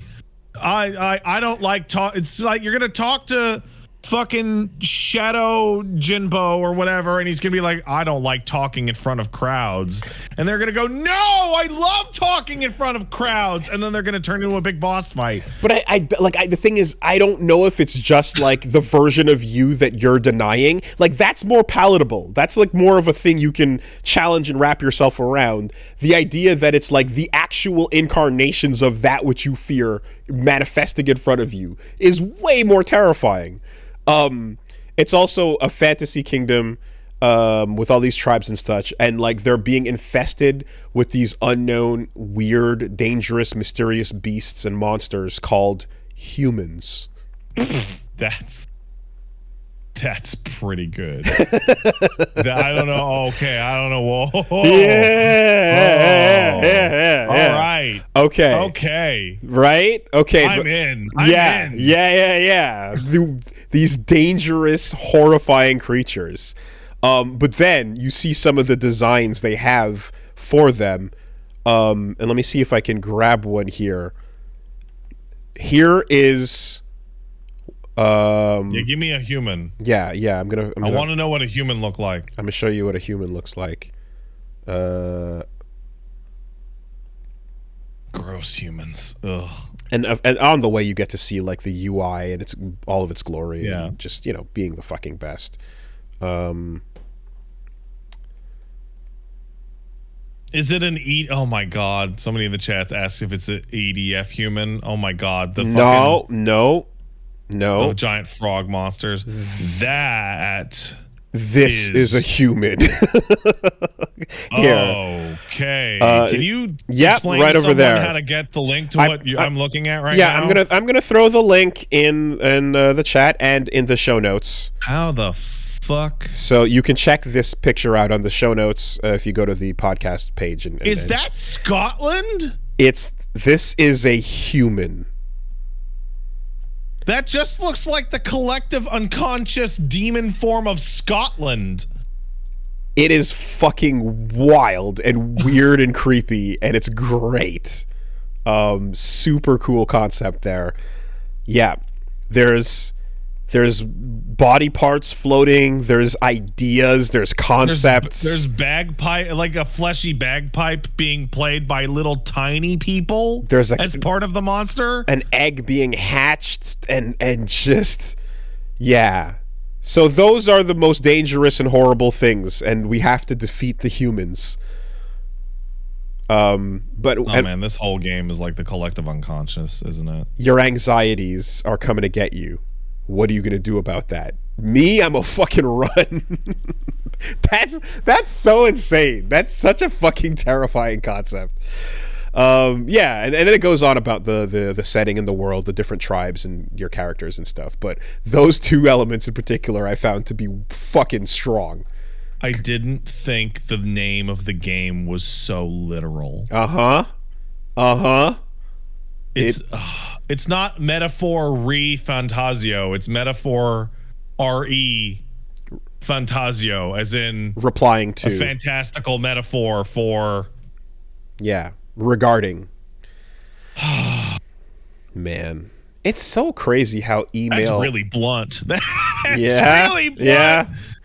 It's also amazing how email threads have led to Japan internalizing an aspect of English that nobody in English actually thinks about. Yeah. RE : as in just replying regarding this, a telegram language thing. It's become such a fucking titular flourish. I really expect a villain in this game to be an old man named Carl at this point. Mr. S. Hmm? I mean, I don't know. Like, looking at the rest of the screenshots and everything like that, like, it is very, very much a like it's leaning as far away it can from like downtown recognizable Tokyo. But that's probably because the final thing that happens will be downtown Tokyo blooming out of a flower. You know right? You know what'd be great is you're just doing all this nonsense shit, and then you meet a guy, and he's a guy in a fucking wheelchair in a red suit, and you're like, "Who are you?" He's like, "My name's Steven." Mm-hmm. What are you doing here, Steven? Oh, don't worry about it. And then he doesn't interact with the plot at all. In any way, shape, or form. In any way. You were talking about Carl J. I thought you meant Carl S. My mistake. Who the hell is Carl S? Sagan? Oh, what? Why? I No, Carl Jung of the Collective Unconscious and the creator of the term persona. Correct. If this was a space thing, you could see the Carl Sagan. With the billions and billions and the pale blue dot and all that. Yes. Which it is not. And then it goes into these concepts of there's igniters, and igniters are the ability to use your magical powers to defy archetypical convention. Wait, an igniter? Would you say that is evoking something? It almost might be evoking something. An archetype is a primordial secret power that awakens by facing your anxieties. My God, it's so on the nose. The nature of the hero that lies dormant in someone's heart can be awoken, and to awaken that archetype, you need an igniter. This is like, you can copy my homework, but just change enough of it that the teacher doesn't catch on, and they didn't change enough of it. But also, it's my own homework, and I'm copying me. That's, yeah. What do you want, Yeah, it's my own shit. I mean, this is the most subtle game of all. Can't wait. The fucking that bird is on the stoop with the same fucking card. Can't find the new joke, and I'm like, nah, I want to hear it. Let's hear it again. And all of this delivered through the subtle lens of Lotus Juice. Oh, is he there? I don't know, but he might be. Lotus Juice. You never know when a Lotus Juice might pop up. Is he there? Wherever Shoji's around, a Lotus Juice might flow. Oh, you don't know. He might pour some out. You're having a nice moment, you're having a nice fucking meal, and then just out of nowhere, hey yo, what the fuck? Get the bro, rock your body. Stop making fun of Lotus Juice. He is trying his best. Never. I will always make fun of Lotus Juice. No, he's trying really hard. He's trying really hard, and sometimes he makes the song better, and sometimes he makes the song worse. I was enjoying the dorm theme. I didn't need him to come in and tell me to rock my body. Do you remember being jump scared by Lotus Juice in JoJo Part 2? Do you remember that? When Joseph gets into the plane, all of a sudden Lotus Juice is there? I don't. I fucking don't. Oh, weird. It was so weird. Man. I remember, like, at one point Shmup God Pat was describing a concert where like I forgot her name, but the vocalist is fucking killing it, and you know Megaro's organizing it and conducting, doing the whole thing, and everyone's there. And like when Lotus just comes out, he's so out of place, and he just kind of like funks his way on stage and starts spitting and getting into it, and you're yeah, he's weird in those concerts. By the way, people are pointing out that the Dorm rapping was actually off a sample CD. It's like a stock sound. Slapped into that? Really? That was a sample? Yeah. Wow. That was a sample.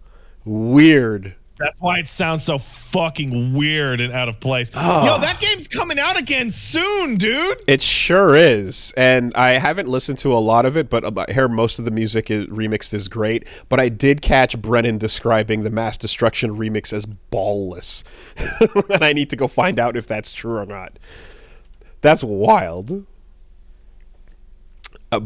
Like Mass Destruction is like hey, so let's see if I can find it. Did you do a sponsored stream for Persona 5 Tactica? Yeah. Okay, so in that sponsorship they had the disclosure stuff about like streaming guidelines, and I can't remember what they were, but I remember looking at them and going, this is much better than usual. Yeah. It was actually, I remember looking at it and being like, this seems legitimately reasonable. But I thought I saw that and took it to be like that's how much they care for this particular title, and in another title that's much more main or important, they might get more draconian again. Well, we'll see. We'll see. It was like, please don't stream the end game. In 2023, and afterwards please put a spoiler warning in your title, which, like, considering that game came out like end of November or December, like that was actually like okay. And I think the game's pretty long. I think there was also a please avoid this entire section of the game. Yeah. Period. There was a until a certain date, but it was like the post game basically. Yeah, but I'm not going to have faith that the Stegosaurus has learned from its ways, you know. Yeah. Here's hoping they've relaxed it for P3R. Maybe they'll face their anxieties and fucking it's really strange, awaken their P3R archetype. Is like legitimately a brand new Persona game, right? Like there's a new Persona game coming out in a week or two, right? And it looks gorgeous. It'll have new music, etc. Sure, it's the plot that we know, but like that's a good plot. But I'm just sitting here going like, man, I would stab like a third of those social links if I met them in person. Like they are like, people don't remember that like part of the original context of like building your links with people is that like a bunch of the people you make friends with in Persona 3 are garbage. They are terrible. You actually make friends with fucking Satan businessman like Bobby. You make friends with the biggest rube-ass loser in the world with Moon trying to get you into his fucking MLM cult. And you have to keep at it. I forget a bunch of them, but I'm like, to me, I'm like, yo, there's like Dying Man. There's fucking there's Koro who's there and the kid. The and isn't there old lady? Isn't there like a nice old lady? No, that's P5. P4. I think that P4 where the Death Arcana, she lost her husband. Right. Yeah. You can yours. Oh, hey Kenji, what's up? I want to fuck Mar teacher. Okay, cool, Kenji. That's cool. Maybe comment down. Oh, I love her. All right. Okay. And then if you play as FemMC, you're like, Kenji, what's up? I'm banging the teacher, and you're like, cool, Kenji. That's all right. Ken, and then also Shinji becomes a viable dating option. He does. Enjoy it. while it lasts. While it lasts. Whatchamacallit? Is Tartarus is still Tartarus, right? They didn't smooth that out in any way. I brought this up I don't know what it was. It was like an Xbox show or whatever where they showed a P3 trailer, and I was like, are they gonna fucking change Tartarus, man? Because it's the one thing. Holy it's shit. the one thing. And then a trailer came on in which Tartarus had wildly different visuals and had an actual design to a ton of the floors. Hey, okay. Stuff's happening. They know. Yeah. Because it's just, like, making it look prettier and do more interesting things is good, but, like, there should legitimately be, like, conversations you're having as well. Like, if you just took it, made the fights more interesting, made the sets more interesting, and let the characters talk to each other like we did in Mementos, then I think that's fine. How many floors did it have? Is it 100? Is it 150? Because I want to say 200. I can't remember. Adam. Oh my God, hair. It's 200. It's two. Yeah, there you go. It's so many more. You would think. I remember feeling like you would think it would just be 100, but it's actually not. Wait, people are saying like 250 to 260. So like it would. I remember hitting a point in which I'm like, this dungeon has too many floors. I think most people would accept 100 as the sign of like there's a lot here, but that's also a number that is supposed to signify the commitment to a lot. When you go past that and you're at like 115, 120, 120, and you're just, like, why? Yeah. Well, the issue was not the amount of floors. There's a lot of people that fucking play dungeon crawlers, and dungeon crawling is fun. The issue was that all the floors were functionally identical. They were the same. Yes, fair enough. Oh, it's a little darker this time. I am looking at a video now. Okay, this is already significantly different. I'm looking at a staircase inside Tartarus in one of the floors. Because it's the part that, it's the least discussed because it's the most forgettable. The walls are moving around. There's breakables in the environment. And I realized in recommending this, to Punch Bomb, that it's like, yep, you prepare yourself for a grind fest that is going to be not at all anything with the characters talking or having fun or doing anything. You just got. I mean, it's still going to be a grind fest. That's part of the game. Is, hey man, you want to grind this shit out, but this looks like the step up, like from how the procedural dungeons have all gotten more complex every time from 3 to 4 to 5. Mm-hmm. This looks like the 6th incarnation of whatever that is. Mm-hmm.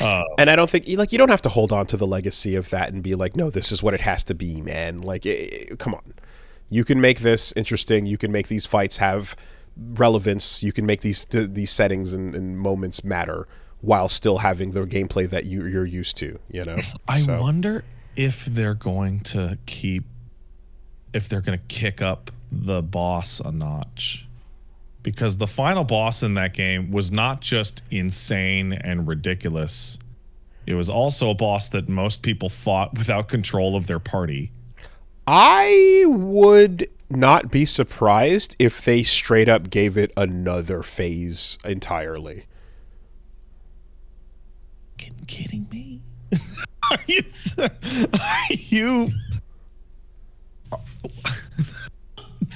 I would not be surprised. A little something for anybody who knows what to expect. To be a little wait, what the fuck is happening? You think they'll just go for all 22 then? More. Yeah. Hey, so the answer will never be back ever again. The answer was a mistake, though some of the supplemental material in like P4 Arena has like referenced the answer just a little bit. Mm-hmm. Do you think Metis is gone forever? Do you think they're gonna have the balls to change it? Look, the options are it never happened, we don't talk about it ever again, or it happened off camera and it's a a paragraph you can read about. No, I mean like the ending. Oh, no. No. Well, no. You could, but that would suck. It's the best part of the game. That's the best part of the game is its ending. Why would you change that? If you did, that would suck. I'd find that so that they could have Persona 3 Tactica. So that the kids can continue to have their adventures like all the other current kids are. Yeah. Fucking, I don't know. Grab another fucking kid. I don't know. Do something if you need to. Nah, man. I would like to think that they know the strength of each of those games. They know that the strength of 3 is that ending. The strength of 4 is your culprit. The strength of 5 is the crew heist. You know, you need to make sure that is the biggest part of what you emphasize when you go back into this. You could fuck that up if you were to try to just redo it or change it. I don't imagine so. What about Persona 3 Strikers? Or Scramble? Hey, I have a silly question because we were talking about Metaphor earlier. What's Metaphor's color? It doesn't have one, does it? No, it's all over the place. It's bright red, it's bright it's aquamarine. There's a bright orange, a bright blue. The colors are all over. A lot of the HUD is red and blue mixed. So because your character has the red and the blue on their stuff. So there's screenshots on the pause screen of your character with blue hair and a blue background with a giant red selection option on your menu, and then there's a red-haired character with a rabbit with big red eyes and a big blue background. So, you know, you have big blue hair and a character has big red hair and someone else has white hair. So it seems okay. Yeah, because like they've made a bunch of games back to back that had like, this is the game's color. 60% of all things in this game will have this color to some degree. And it's interesting to see what that team can make outside of that like self-imposed constraint. Yeah, just scrolling through what they released, honestly, it's red, white, and blue. That's what it is. Oh, yeah. Yeah, the characters represent red, white, and blue, and the menus are all red, white, and blue together. These colors don't run. I'm looking over the Metaphor trailer, and I realized that one of the clips inside that trailer is the flesh bagpipe off that monster you showed being like the boss fight. Just the flesh bagpipe. Yeah.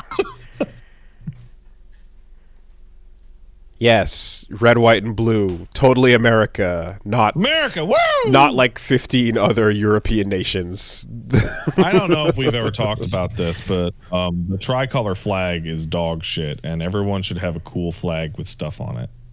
I think a stuff is cooler than not a stuff.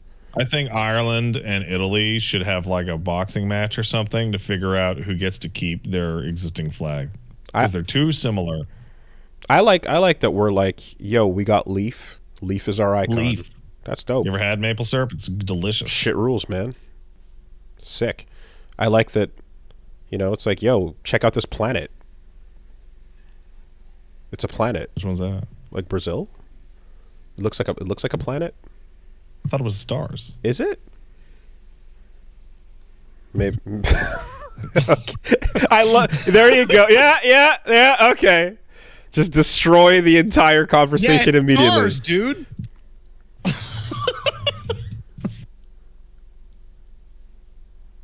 Oh, they're in a circle. Oh, yeah. I thought it was a blue planet being depicted, and then the text around it. Well, damn. The curve of Brazil's got a good one. Yeah, it's pretty cool. The curve of the text going around the circumference also makes it seem like the spherical aspect of that is being called attention to. Good flag. Yeah, good flag. Good job, Brazil. All right. So some of that going on. Okay, here's a particularly fun one. Tekken 8, Harada has talked about the colorblind accessibility modes. Yeah. This is great because I spoke at length. Yep. With somebody about this who has color blindness. Okay. I mean, I know Min usually can weigh in and let us know how he feels about these features when they pop up. So I saw this and I was like, oh, look at that. That's there's their version of it. That's cool. And retweeted it. And then I saw the Twitter discourse pop up following, which was like, why does this have to be like so horrible to look at and dog shit, right? Oh, you're talking about Erie. You're talking about the person that I spoke to. Right. Okay. So that then became a part of the conversation, and then I saw like that evolve into like the different versions. There seems to be like a version that's just color overlay. There's a couple different options they've had. Now, ultimately, I will straight up say, like, seeing that option where it was like the take on me filter, I was like, that's not at all what Street Fighter 6 did. This is very different, and I do not look at that expecting to know or understand why it is the way it is. I just assume that I'm like, I guess there is a condition that when you consult people who do media for treatment for this is what they suggest you do, and therefore that's why they did this, right? But just as to like why I just retweeted it and went like, oh, cool, okay, and moved on because I was good. Yeah, because I was like, I assume that scientifically this is the right thing to solve a thing that I'm not too sure how the ins and outs of it go, but I always knew that the different colorblind settings where you just change between the 4 or so different modes, a couple games have done that, and that works, you know, and Min has been happy with that setting. The best seems to be when you let people choose their own. Yep. And choose their own patterns for what they want so that you can have the game look normal and then only specific things are emphasized in that way. But when I see something like this and I go, this looks weird to me, I've never seen anything like this, I just assume that there's someone in a lab coat has figured out that this is actually what would be helpful for people that need it. So that's a kind interpretation. And that's why I was like, oh, cool, okay. All right, so I'm going to try and paraphrase as best as I can. However, of course, I don't have color blindness. I have incredible vision. Wooly, you do not have color blindness, right? I do not. He's shaking his head no. I love how I started to say, I don't know what I said, like what fucking code phrase I said that Wooly said, okay, I can start eating now because I'm not going to talk for a bit. But okay. I think it was the words paraphrase. No, it's because you did the thing where you went, okay, and then that indicates that you're going to go for a bit. That's what it was. Okay, yeah, all right.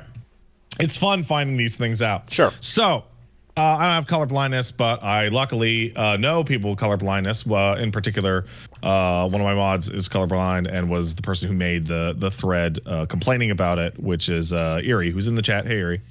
Also, a way better Luke player than I am, an anything player in Street Fighter 6. So they love fighting games, so this works out perfectly. Before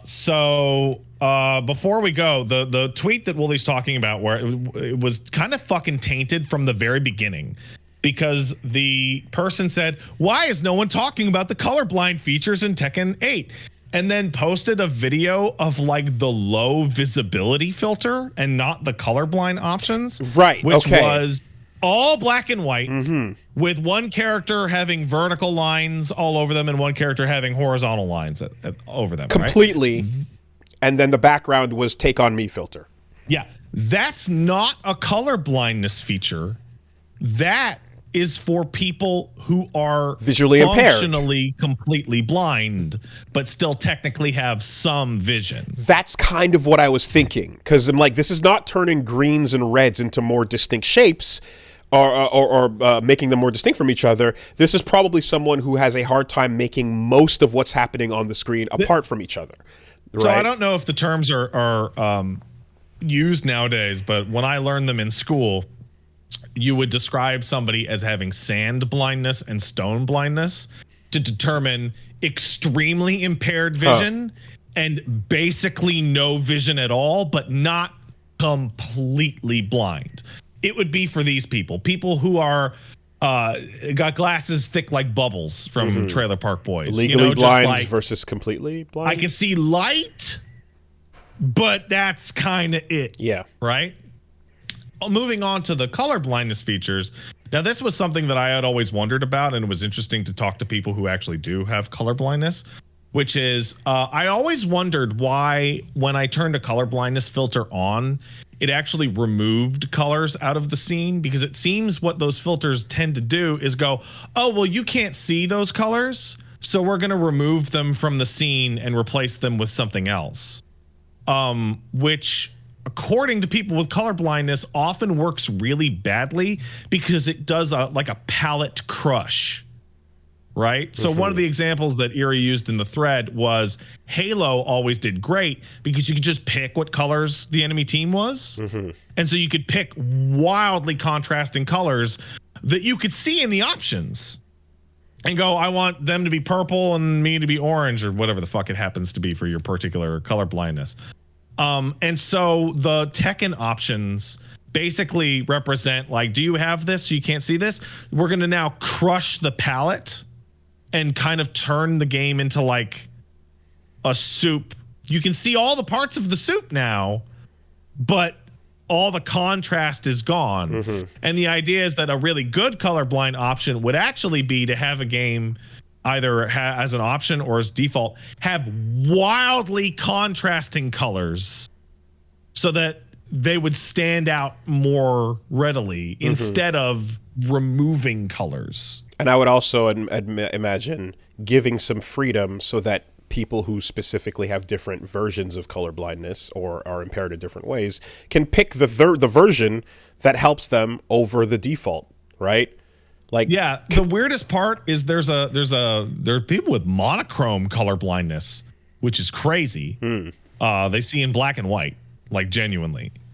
And so the monochromatic colorblindness option filter for Tekken 8 turns the game monochrome, but it doesn't seem to actually increase its contrast, and it doesn't seem to actually put edges on anything. It just makes it black and white. So it's almost like if I wanted to simulate having monochrome colorblindness, I could turn this option on, but I don't know what it's actually supposed to do for somebody that actually has monochrome colorblindness. And so, but yeah, from seeing that footage, from seeing the one with like the characters replaced with a single color silhouette, red, or rather yellow and then blue, and the background pulled back out and such, it seems as if it's like, if you have one of these very rare conditions and this is making the game information more clear to you than it otherwise would be, like you might be in a situation where it's either this or you cannot see it at all, right? Versus I can see the game, but some of the features are just not as distinct from each other as they should be, leading to confusion, you know? And I guess, and I think that's what, again, Min is my frame of reference because he's the one we often talk to about this, when he's like, I can play Mario Kart, it's just red shells and green shells look the same, you know? That's significantly different. So yeah, the option would be like, can I turn green shells to yellow shells? Yeah, and then purple shells, and then the rest of the experience will be more or less the same. I know that artistically there will be times where it's like, oh, but that means now this scene of the leaves going to summer, you know, changing is kind of lost artistically, and it's like, yeah, that I suppose does happen, but in a lot of cases, having the crucial option for gameplay be something that is, selectable would probably solve the thing. But I would like to know, though, when they have options like this that pop up in Tekken, if they are just like, this looks like a bad... If this is something that's like, this doesn't help the person who has the issue or so, I would like to see like what the logic is and or where the source like studies were to break that down, right? Because I'm reminded of... remember how we talked about Nintendo being afraid of the seizure... causing flashes ever since their Pokemon episode?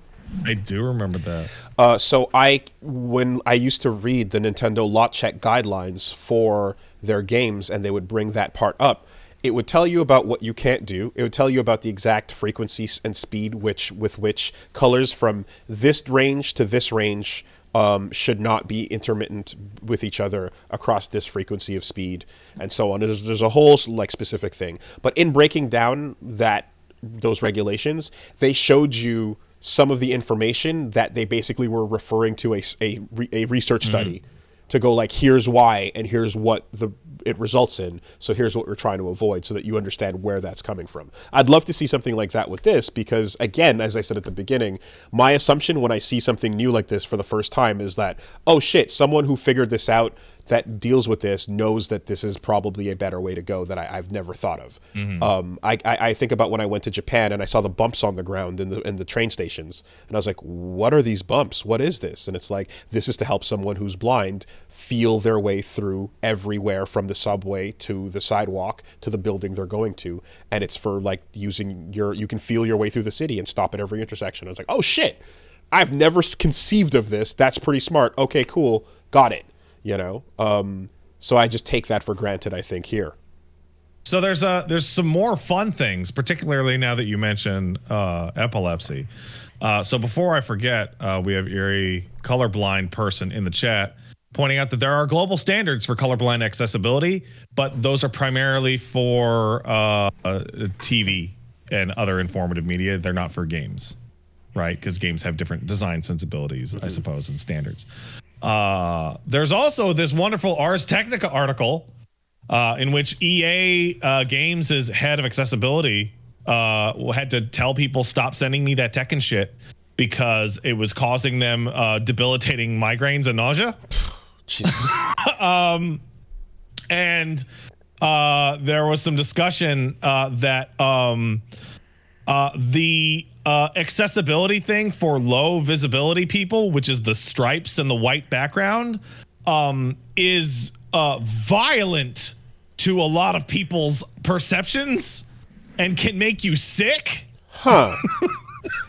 So that begs the question, who on the team is the accessibility consultant that basically said this was a good idea? Because sure, like, they don't just wing and pull that out and go, here you go, this is what we're going to, like, there's got to be someone they're referencing that was like, this is what you should do and this will help, right?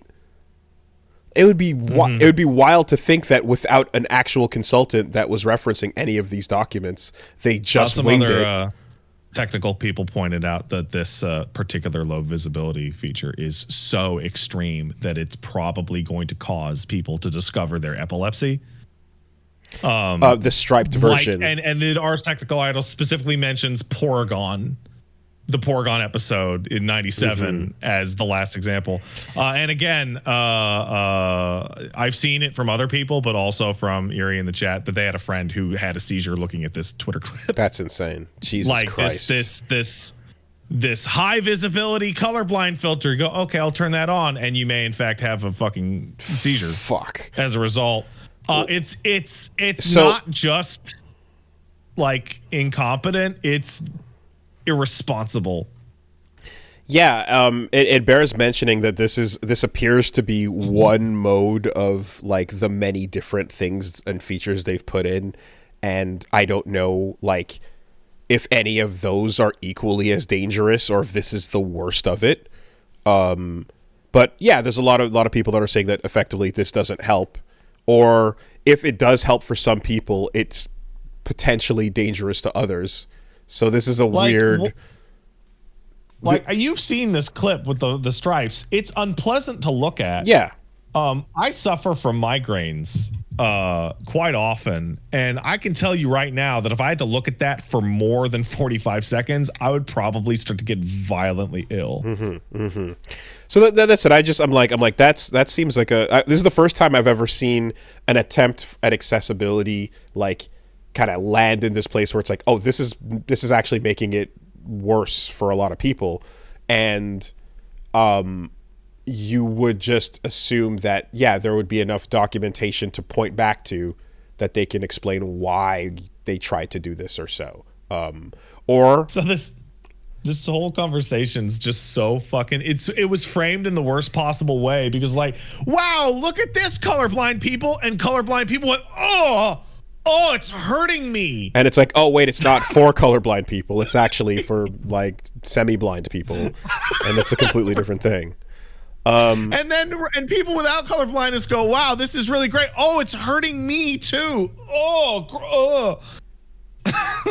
Like, Willie, we live in the world with the lemonade that kills you, and the car that tries to run people over, and the body lotion that attracts spiders. I don't know if you know about that one. And now the video game that makes you throw up. I guess so. I just, like, this is the first time I'm seeing accessibility bad, actually. And it's like, oh, fuck, you have to be careful how you implement this shit to not make it worse. Yeah. Who's the right person to talk to get the correct thing? Because you have to imagine, like with when it came to multiple games and studios, that it's like there's someone here that's like going to make suggestions for what you guys program and implement into this. With Street Fighter 6, there absolutely was someone who did that to make sure the game could be played blindly. And so, you know, there's a big problem with the context of who do you talk to, because typically when you're making some kind of capital product, you go, all right, we want to do something for the blinds. Let's go get us a blind person. Okay, what do we need to do? Singular blind person? Okay, we're going to implement all that shit. We did it. Right. And over time, there were eventually... there were things like Able Gamers and various like organizations that were like, hey, we've figured out some accessibility guidelines you can follow if you want to implement them. We've wrote them down here, and if you want to consult with us, we can do that. Like, those things do exist now and are much better. But were they consulted here? How did this come to be? Who the fuck knows, you know? But yeah. Good try. Sorry you ended up hurting people on it. Maybe take it back and like there's and a try it reason again. That Street Fighter and Mortal Kombat, when they were making accessibility options for people with extremely low visibility, switched it to sound instead of trying to somehow reach people that can basically barely see the screen, because those options are horrible. And I guess, yeah, for me, I'm just like, okay, well, maybe the next time one of these features drops, like, I look at it and I go, damn, that's crazy. I don't know who that's for, but I guess it helps. I hope that's good. Like, it's like, okay, let's check to see if anyone who's like has it in the target audience is like, actually, this doesn't help. It hurts. You know? Also, I will say, because people, the tendency of non-disabled person is to look at the resources that goes into disability accommodations and go, well, I don't have that shit. I don't give a fuck about that shit. Let the guy crawl up the stairs and drag his wheelchair behind him. I don't give a fuck. But disability accommodations, even in video games, tend to be good for everybody. And if you want an example that has made damn near everyone I've ever spoken to about it happy, is fucking having an option in the menus under accessibility to change rapid tapping of the button to just hold the button. Yep, always. No need to mash. Mashing's done. I change that every single time I can find it. And subtitles. Subtitles the all-time fucking go. People are going to need you to aggressively describe the spiders. Oh yeah, Sephora put out a fucking body lotion that causes wolf spiders to attack you.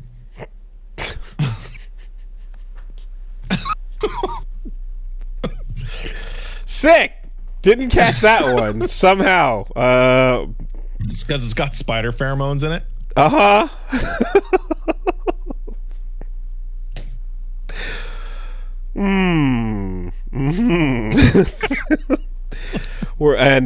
I suppose we found this out due to a couple of consumer reviews, consumer reports. Yeah. Okay. All right. Yeah. Yeah. Well, hey. Lots of consumer reviews and people talking on social media going, is anybody noticing a lot of spiders once you got this in the mail? Shout outs to Charlie on here at saying fill in a humidifier with Panera lemonade and closing the garage door. Oh, yo, Buttons had some of the Panera lemonade recently and was like, it's actually like kind of bland, and you would expect that the lemonade that kills you would be like super flavorful, and it was like a big disappointment. God. All right. Anyway, good shit aside. There was a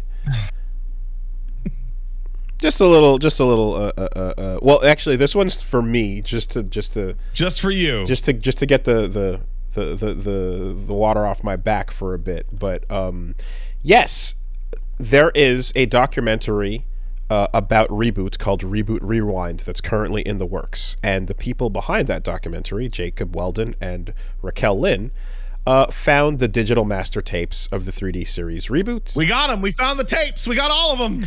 And they're trying to figure out how to copy them over, and D1 machines are not easy to find, and if they can... because they're tape. Yes, and I've been talking to Raquel about this documentary for some time, hearing about how things are going, and it sounds pretty cool, and like there's going to be some good developments and stuff. So yes, I've heard of it, and yes, it's exciting, and yes, I know the people involved. Did people still have the audacity to come up to you and be like, Wooly, have you heard about this Reboot thing? Every single day. Like, Wooly, you're writing 50, 60 Reboot articles a week for the internet at large. Every single day.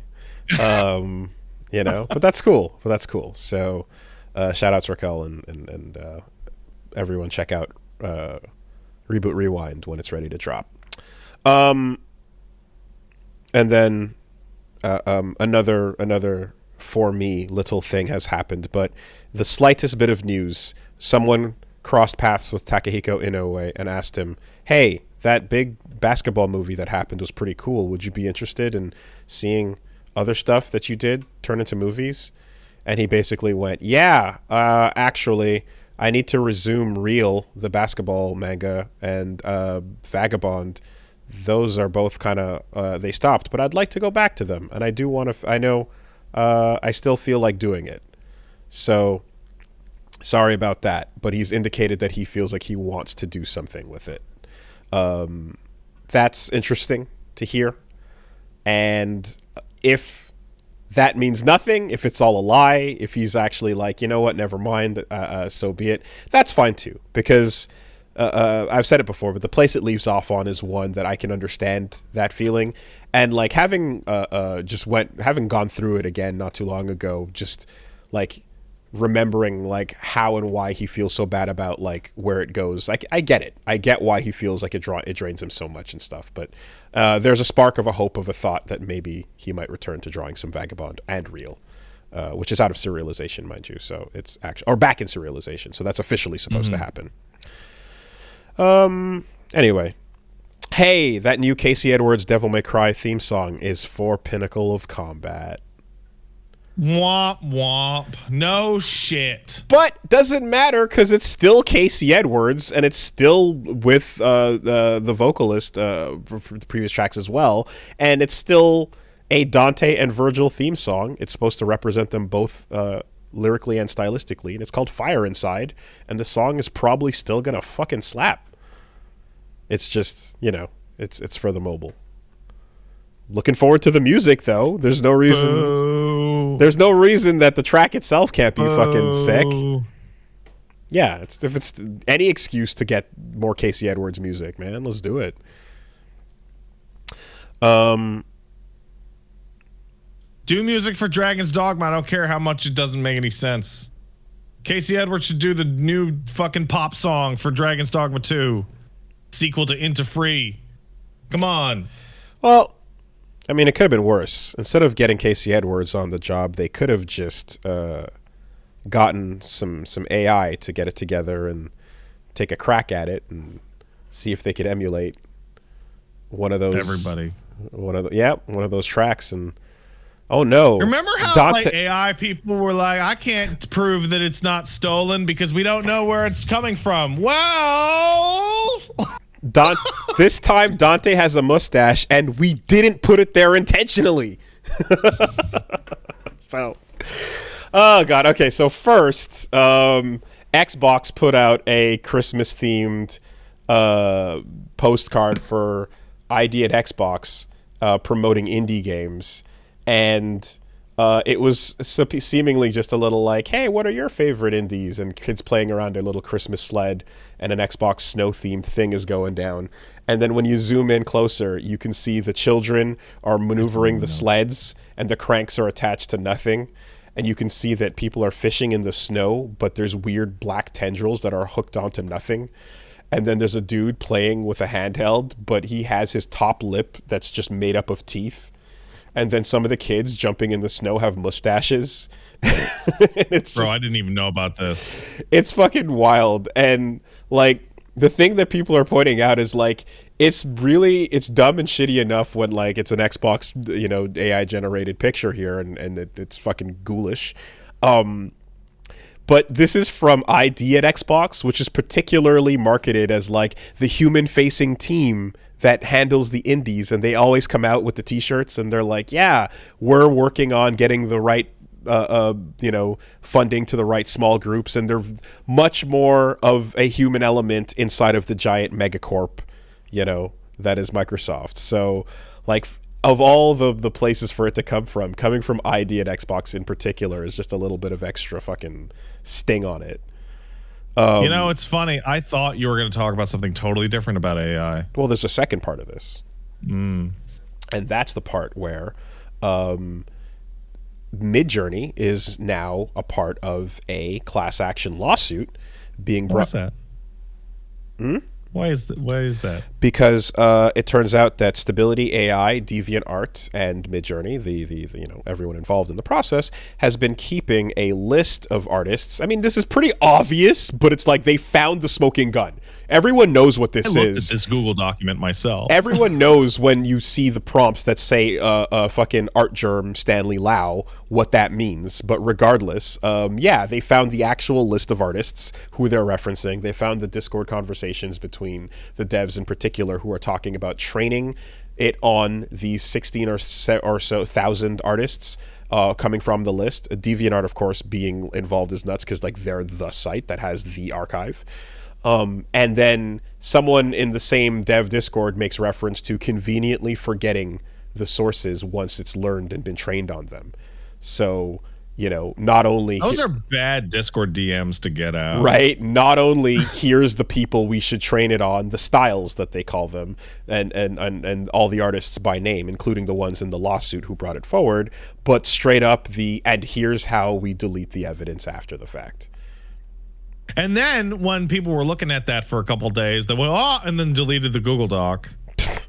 Yeah. Which is like, you dumb idiots. It's so too late, you fucking morons. You're just adding more crimes to your existing crimes. So, yeah, class action lawsuit starting this month. Or rather, started in January of last year, excuse me. This is a huge smoking gun. Big one. A big one. Also, fucking New York Times is suing Microsoft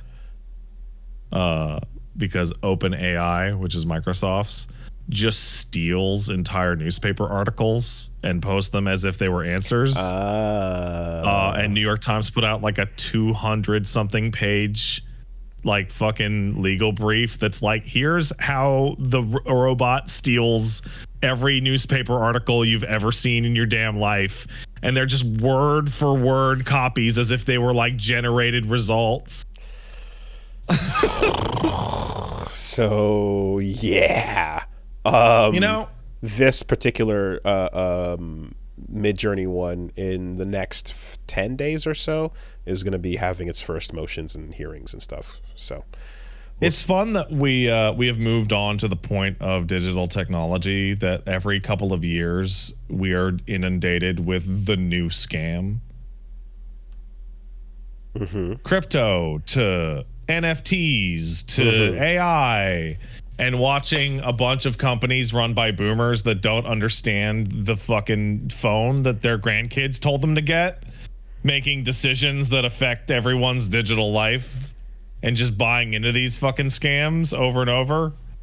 Like fucking Square Enix is still on that NFT shit. They're one scam behind. Yeah, I think the push towards what do they call it? Ancapistan. Mm-hmm. The push towards Ancapistan is in full effect. There's never been a clearer concerted effort on all fronts every single year. Let's see where these lawsuits go. The idea that DeviantArt 2, like that's kind of wild because I didn't know that DeviantArt was actually behind it. I wasn't paying attention, then I didn't catch that like the place where all artists upload their things, the catalog itself, of course are the ones who are using it this way, you know. Oh, because like to me, I hear that and I just like your AI generating pictures and you've decided to scrape DeviantArt. Like, do you know what you're putting into your robot? I mean, I just like like I want to see the here's the real challenge, okay?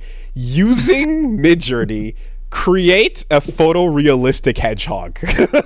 Oh no! You can't. Oh no! You can't. It no, will. You can't create a it photo. Doesn't know. The word hedgehog will never create a realistic one. You can't. There's no such thing as a real hedgehog. There's no such thing. It's been sorted. It's done. It will be inflated and it will have spikes. All right.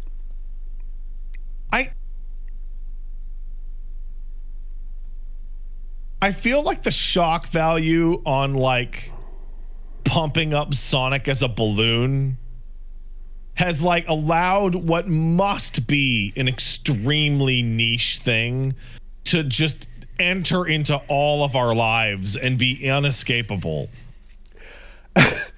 I mean, the thing that I like about it is that a lot of this, like the threatening nature of some of the worst of what we've come across on the internet requires you to be knee deep in it, so to speak, right? Look around and go, oh God, oh no, where am I? But this particular flavor, all you need is a Sonic character like Rouge and then a little gas canister or a bicycle pump just next to her. And that's it. All you need is just the character and then an inanimate object in the frame, and the threat is already there, and it's never been more dangerous. It's cursed already, and just the basic object. You know the deal. When I was doing my Alan Wake streams, I would occasionally pretend that I was Alan writing Sonic fan fiction, and the vitriolic response that I would see in chat was it was like maybe the most extreme I've ever seen the audience turn against me, and I'm pretty sure people started to leave. Which only made me do it harder because it was so funny to me. Damn, dude. Yeah. No, there you go. There's your challenge. Let's take some letters. Hey, if you want to send in a letter, send it to castlesuperbeastmail@gmail.com. If it's a short letter with a good question, we're much more likely to answer it than if it's a long letter with a shitty question. All right, we got one coming in from Luke. He says, hey guys, what is the most underrated but impressive strength of feat you see in media? For me, it's always the dead hang or wall climb while holding someone else. Before I was an athlete, I never understood how hard it would be until I progressed to my first pull-up. Now the idea of someone holding up a cliffside with one arm while holding onto another 200-pound person is insanely impressive. Yeah, no, you know when somebody's hanging off a cliff and they pull themselves all the way up? Like, holy fuck. Madness. Complete madness. Honestly, just jumping onto a surface that's at least like shoulder height is wildly impressive. I think sometimes I see in a movie somebody is running and they run for like a minute and then they don't get tired. And then they're not breathing heavy. That's crazy. Fuck. Oh, man. Whoa. Yeah. No, that's wild. I guess it's not really a contrivance, but it's also like the impact it takes to hit someone either from the front or from behind and knock them out for sure is not an easy guarantee. there's a lot of places you can hit that are just going to cause a lot of damage and have the person go, ah! Oh, you know what? I have one. Genuinely. When you see somebody, like you're watching like a fight scene or whatever, and somebody grabs somebody, does like a judo throw over, and then they land straight on their back. Yeah. And then they just immediately jump up. Yeah, the bounce back. I'm like, dude, I've had that happen to me. I can't even imagine like anything other than trying not to piss myself. It hurts so bad. And all your wind shoots out and you get paralyzed. Yep. I think if you like if you've been trained for it, you have the instinct to fall properly and do the hand spread so you diffuse the impact. So that might help somewhat. But yeah, I'm gonna also go with the thing I only see in anime is knocking people out by punching them in the stomach. Right? The soft way to be like, I'm not gonna let that girl go into danger, so I'm gonna go and she's gonna go and then pass out. And it's the gentle way, and it's like, I mean, I don't know if that's true or not. I haven't hit many women in the stomach. That's insane. How would that not just have the? Can I change what I just said to any women in the stomach? Like, can I roll that back? Done. Rolled back. Okay. Yeah, all right. Yeah. How is that not just gonna be fucking barfing up lunch and just immediate, like, horrible damage? It's wild that they picked fucking punch to the stomach as this is a soft way to make someone fall asleep. Wow. Anyway. All right. Here's one coming in from Wallace. Says, hey, Pulley and Watt, short and simple. We see alpha gameplay in trailers all the time. Bullshit. No, you don't. We see companies talking about access to betas, pre-order, yada yada. But Willie, you have a ton of experience with this. Can you actually explain the difference between marketing alphas and betas and actual alphas and betas? Thanks in advance. Before you go into this, my only piece is that every time you see pre-alpha gameplay on a trailer, it is like, it's hilarious. Now that's pre-alpha. It's so funny. Yeah. Pre-alpha on the trailer is just, you can't blame us for everything you see. This is so far in advance. It's not even close to being done, even though it looks super duper polished. Shut up. It's real simple. There's big. You can go into the every different studio has different specific versions of it, but broad strokes are such that a game will at first have a prototype, which is just the concepts of the game being tested, the main things working in some sort of test environment, nothing to it. There'll be a vertical slice, which is testing out the actual production pipeline to see if you can make a full level, full music, full assets, full design elements, and put it all together into one piece of the game, usually a set piece or something like that, to make sure you can get from top to bottom for this. And when that type of thing works and gets greenlit and people like what they see, you can begin pre-production. But that's just putting all the ideas for the entire thing together. And then, when it comes to alpha and beta and all that shit, it's real simple. Like, alpha means your build is code complete. So it has everything that makes it functional in it. Even if the graphics are missing, even if sound is missing, the code is all there to make the character do what it needs to do, to make the gameplay work in the way it needs to work, and make the systems work in the way they need to work. So alpha is just code complete. Beta is content complete. So now all those missing assets are expected to be there. The stages are supposed to be lit. You're supposed to have, all the art and music and sound and everything, cutscenes, etc., that were missing now come in to dress up the code so that it's now content complete. And then after that, they polish until you get a release candidate. The release candidate is exactly what it sounds like. It's what you submit to Microsoft, Sony, Nintendo to make sure that the game is ready to launch and it's, supposed to be final. And then when it is, you get the Gold Master, which is the release build.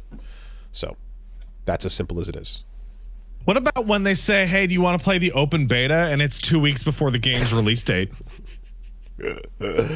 Those are called lies, actually. It's such a fucking pile of shit. It's so embarrassing. The game's being shipped to stores and trucks, man. so funny. Yeah.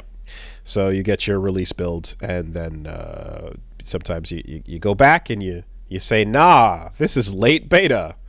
You're like, motherfucker, this past submission, what are you talking about late beta? Yeah. Is the game coming out in 2 weeks and it hasn't been delayed? It can't be beta anymore. It must be release candidate. Pre-alpha. For fuck's sake, pre-alpha is like a fucking gray box pile of shit that doesn't work. The people the characters you see running around in Twitter environments inside of like just Unity, that's all prototyping. And then, you know, when you see like the number of stages segmented and the number of moments pop up, but characters kind of just like T-pose their way through the cutscenes, that could be code complete alpha, you know? But yeah, everything that looks and sounds kind of pretty that isn't just a vertical slice is just you're being lied to. At the same time, if a studio is particularly, you know, has the time and budget and such, what you will see is a game that hits content complete and then enters round 1 of 80 polishing phases, right? Mm-hmm. And so there are times where a game will just be like, yeah, we're polishing for the next year. You know, a Rockstar game is going to polish for the next year or two. When you're at a certain scale and size, like your production pipeline becomes much different. You finish the game off early, and then you spend the whole time polishing. And while you're polishing, like literally updating references and script and changing things and making jokes and all those bits and pieces to keep it somewhat relevant. The only thing I can think of that like most people would be able to grab a hold of and be like, oh, that's what it's like. It's like Hades was in a beta state for like a while. Like, not all the content was in the early access state, the ending and the post game was, but like that first part, like up until the Hades boss fight, was done for like a really long time. And then they were pushing this and fixing that and cleaning this and just giving it that polish. All right. Last one coming in from Jay says, hey, dudes, when you first started dating, how long was it until you broke the fart barrier? My girl doesn't believe the fart barrier is a thing. You try and keep that going until you're married if you can. So, I established the fart barrier when you're gonna let it rock in front of your partner. I have a courteous and stern but fair system in place, which is I try every time to move away. I will get up and move away. I'll take it elsewhere. If there's a bathroom, whatever, I'll keep it away from you because it's an attack. It's an attack. And because of the courtesy of that, I'm going to try to be like, yeah, I'll just generally go over there and keep a distance. However, if warfare starts, not only will I escalate, but I will end it. So unless it is in a time of war, or unless a fucking or unless a particularly funny punchline calls for it, I'm going to be courteous enough to try to move away so that you don't feel attacked by the gases. But if you want to fucking throw down, you're not making out of this battle alive. I will throw down, and you're not going to like the results. Yeah. I forget how long it was, but I went like a year or more, and I would leave, and Paige was like, dude, where are you going? I was like, nowhere. Mm-hmm. Okay. Like I would go to the bathroom and silently, and eventually she's like, "You're good. It's too much. You're gonna get sick or something. Just chill out with the farting." And that was the biggest mistake she's ever made in our entire relationship. Because now that I let go of that anxiety, you can't put the genie back in the bottle, as it were. And that being said, there's dating, then there's marriage, and there's like discovering the rooms that you are and are not allowed to. So depending on what time of day. And you can just throw that whole topic right out the window after the baby shits all over you. Yeah. Okay. Because your standards and your context has changed dramatically. Okay. Fair. I mean, just for what it's worth, I maintain a civil diplomacy. Things are generally peaceful, but every once in a while, when someone gets uppity and a little bit rude and might try to start some shit, there is a very, very thorough countermeasure. We do not negotiate with terrorists. We come in guns blazing, and we turn it into a parking lot. This is what happens. We have almost we have gotten into an argument about this so intense that we almost flew off the side of the road at one point because arguing was happening and retaliation was occurring. Not in the car. Not while the driving. driver of the car, being my wife, decided that retaliation wasn't enough. And so she used the driver's side window buttons and locks to trap me. Okay. While operating a massive megaton vehicle. Like, we're on the highway and like the windows are rolling up and I'm like, I'm just gonna open the door, and then the doors lock and I'm like, you psycho. That is a death wish. That is just to have anyone in the driver's seat get assaulted and have their senses just a real like, oh yeah situation. Oh God. Yep. Okay. There it is. And like, again, I've described the analogy for at a certain point when baby learns that baby's not the only one that can create a stink. Yeah. I'll tell you what though, having a tiny little baby man around completely recontextualizes everything, blah blah blah blah blah, whatever parent stuff.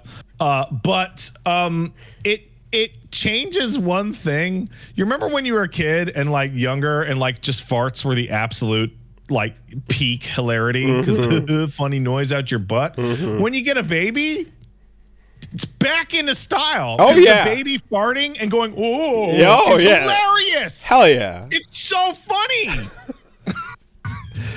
And what's better than picking up the baby, give him a kiss, like, hey man, what's up? And then he laughs in your face. Laughs in your face. And when it's baby's turn to be on the receiving end, you get to watch baby fighting a ghost. Just,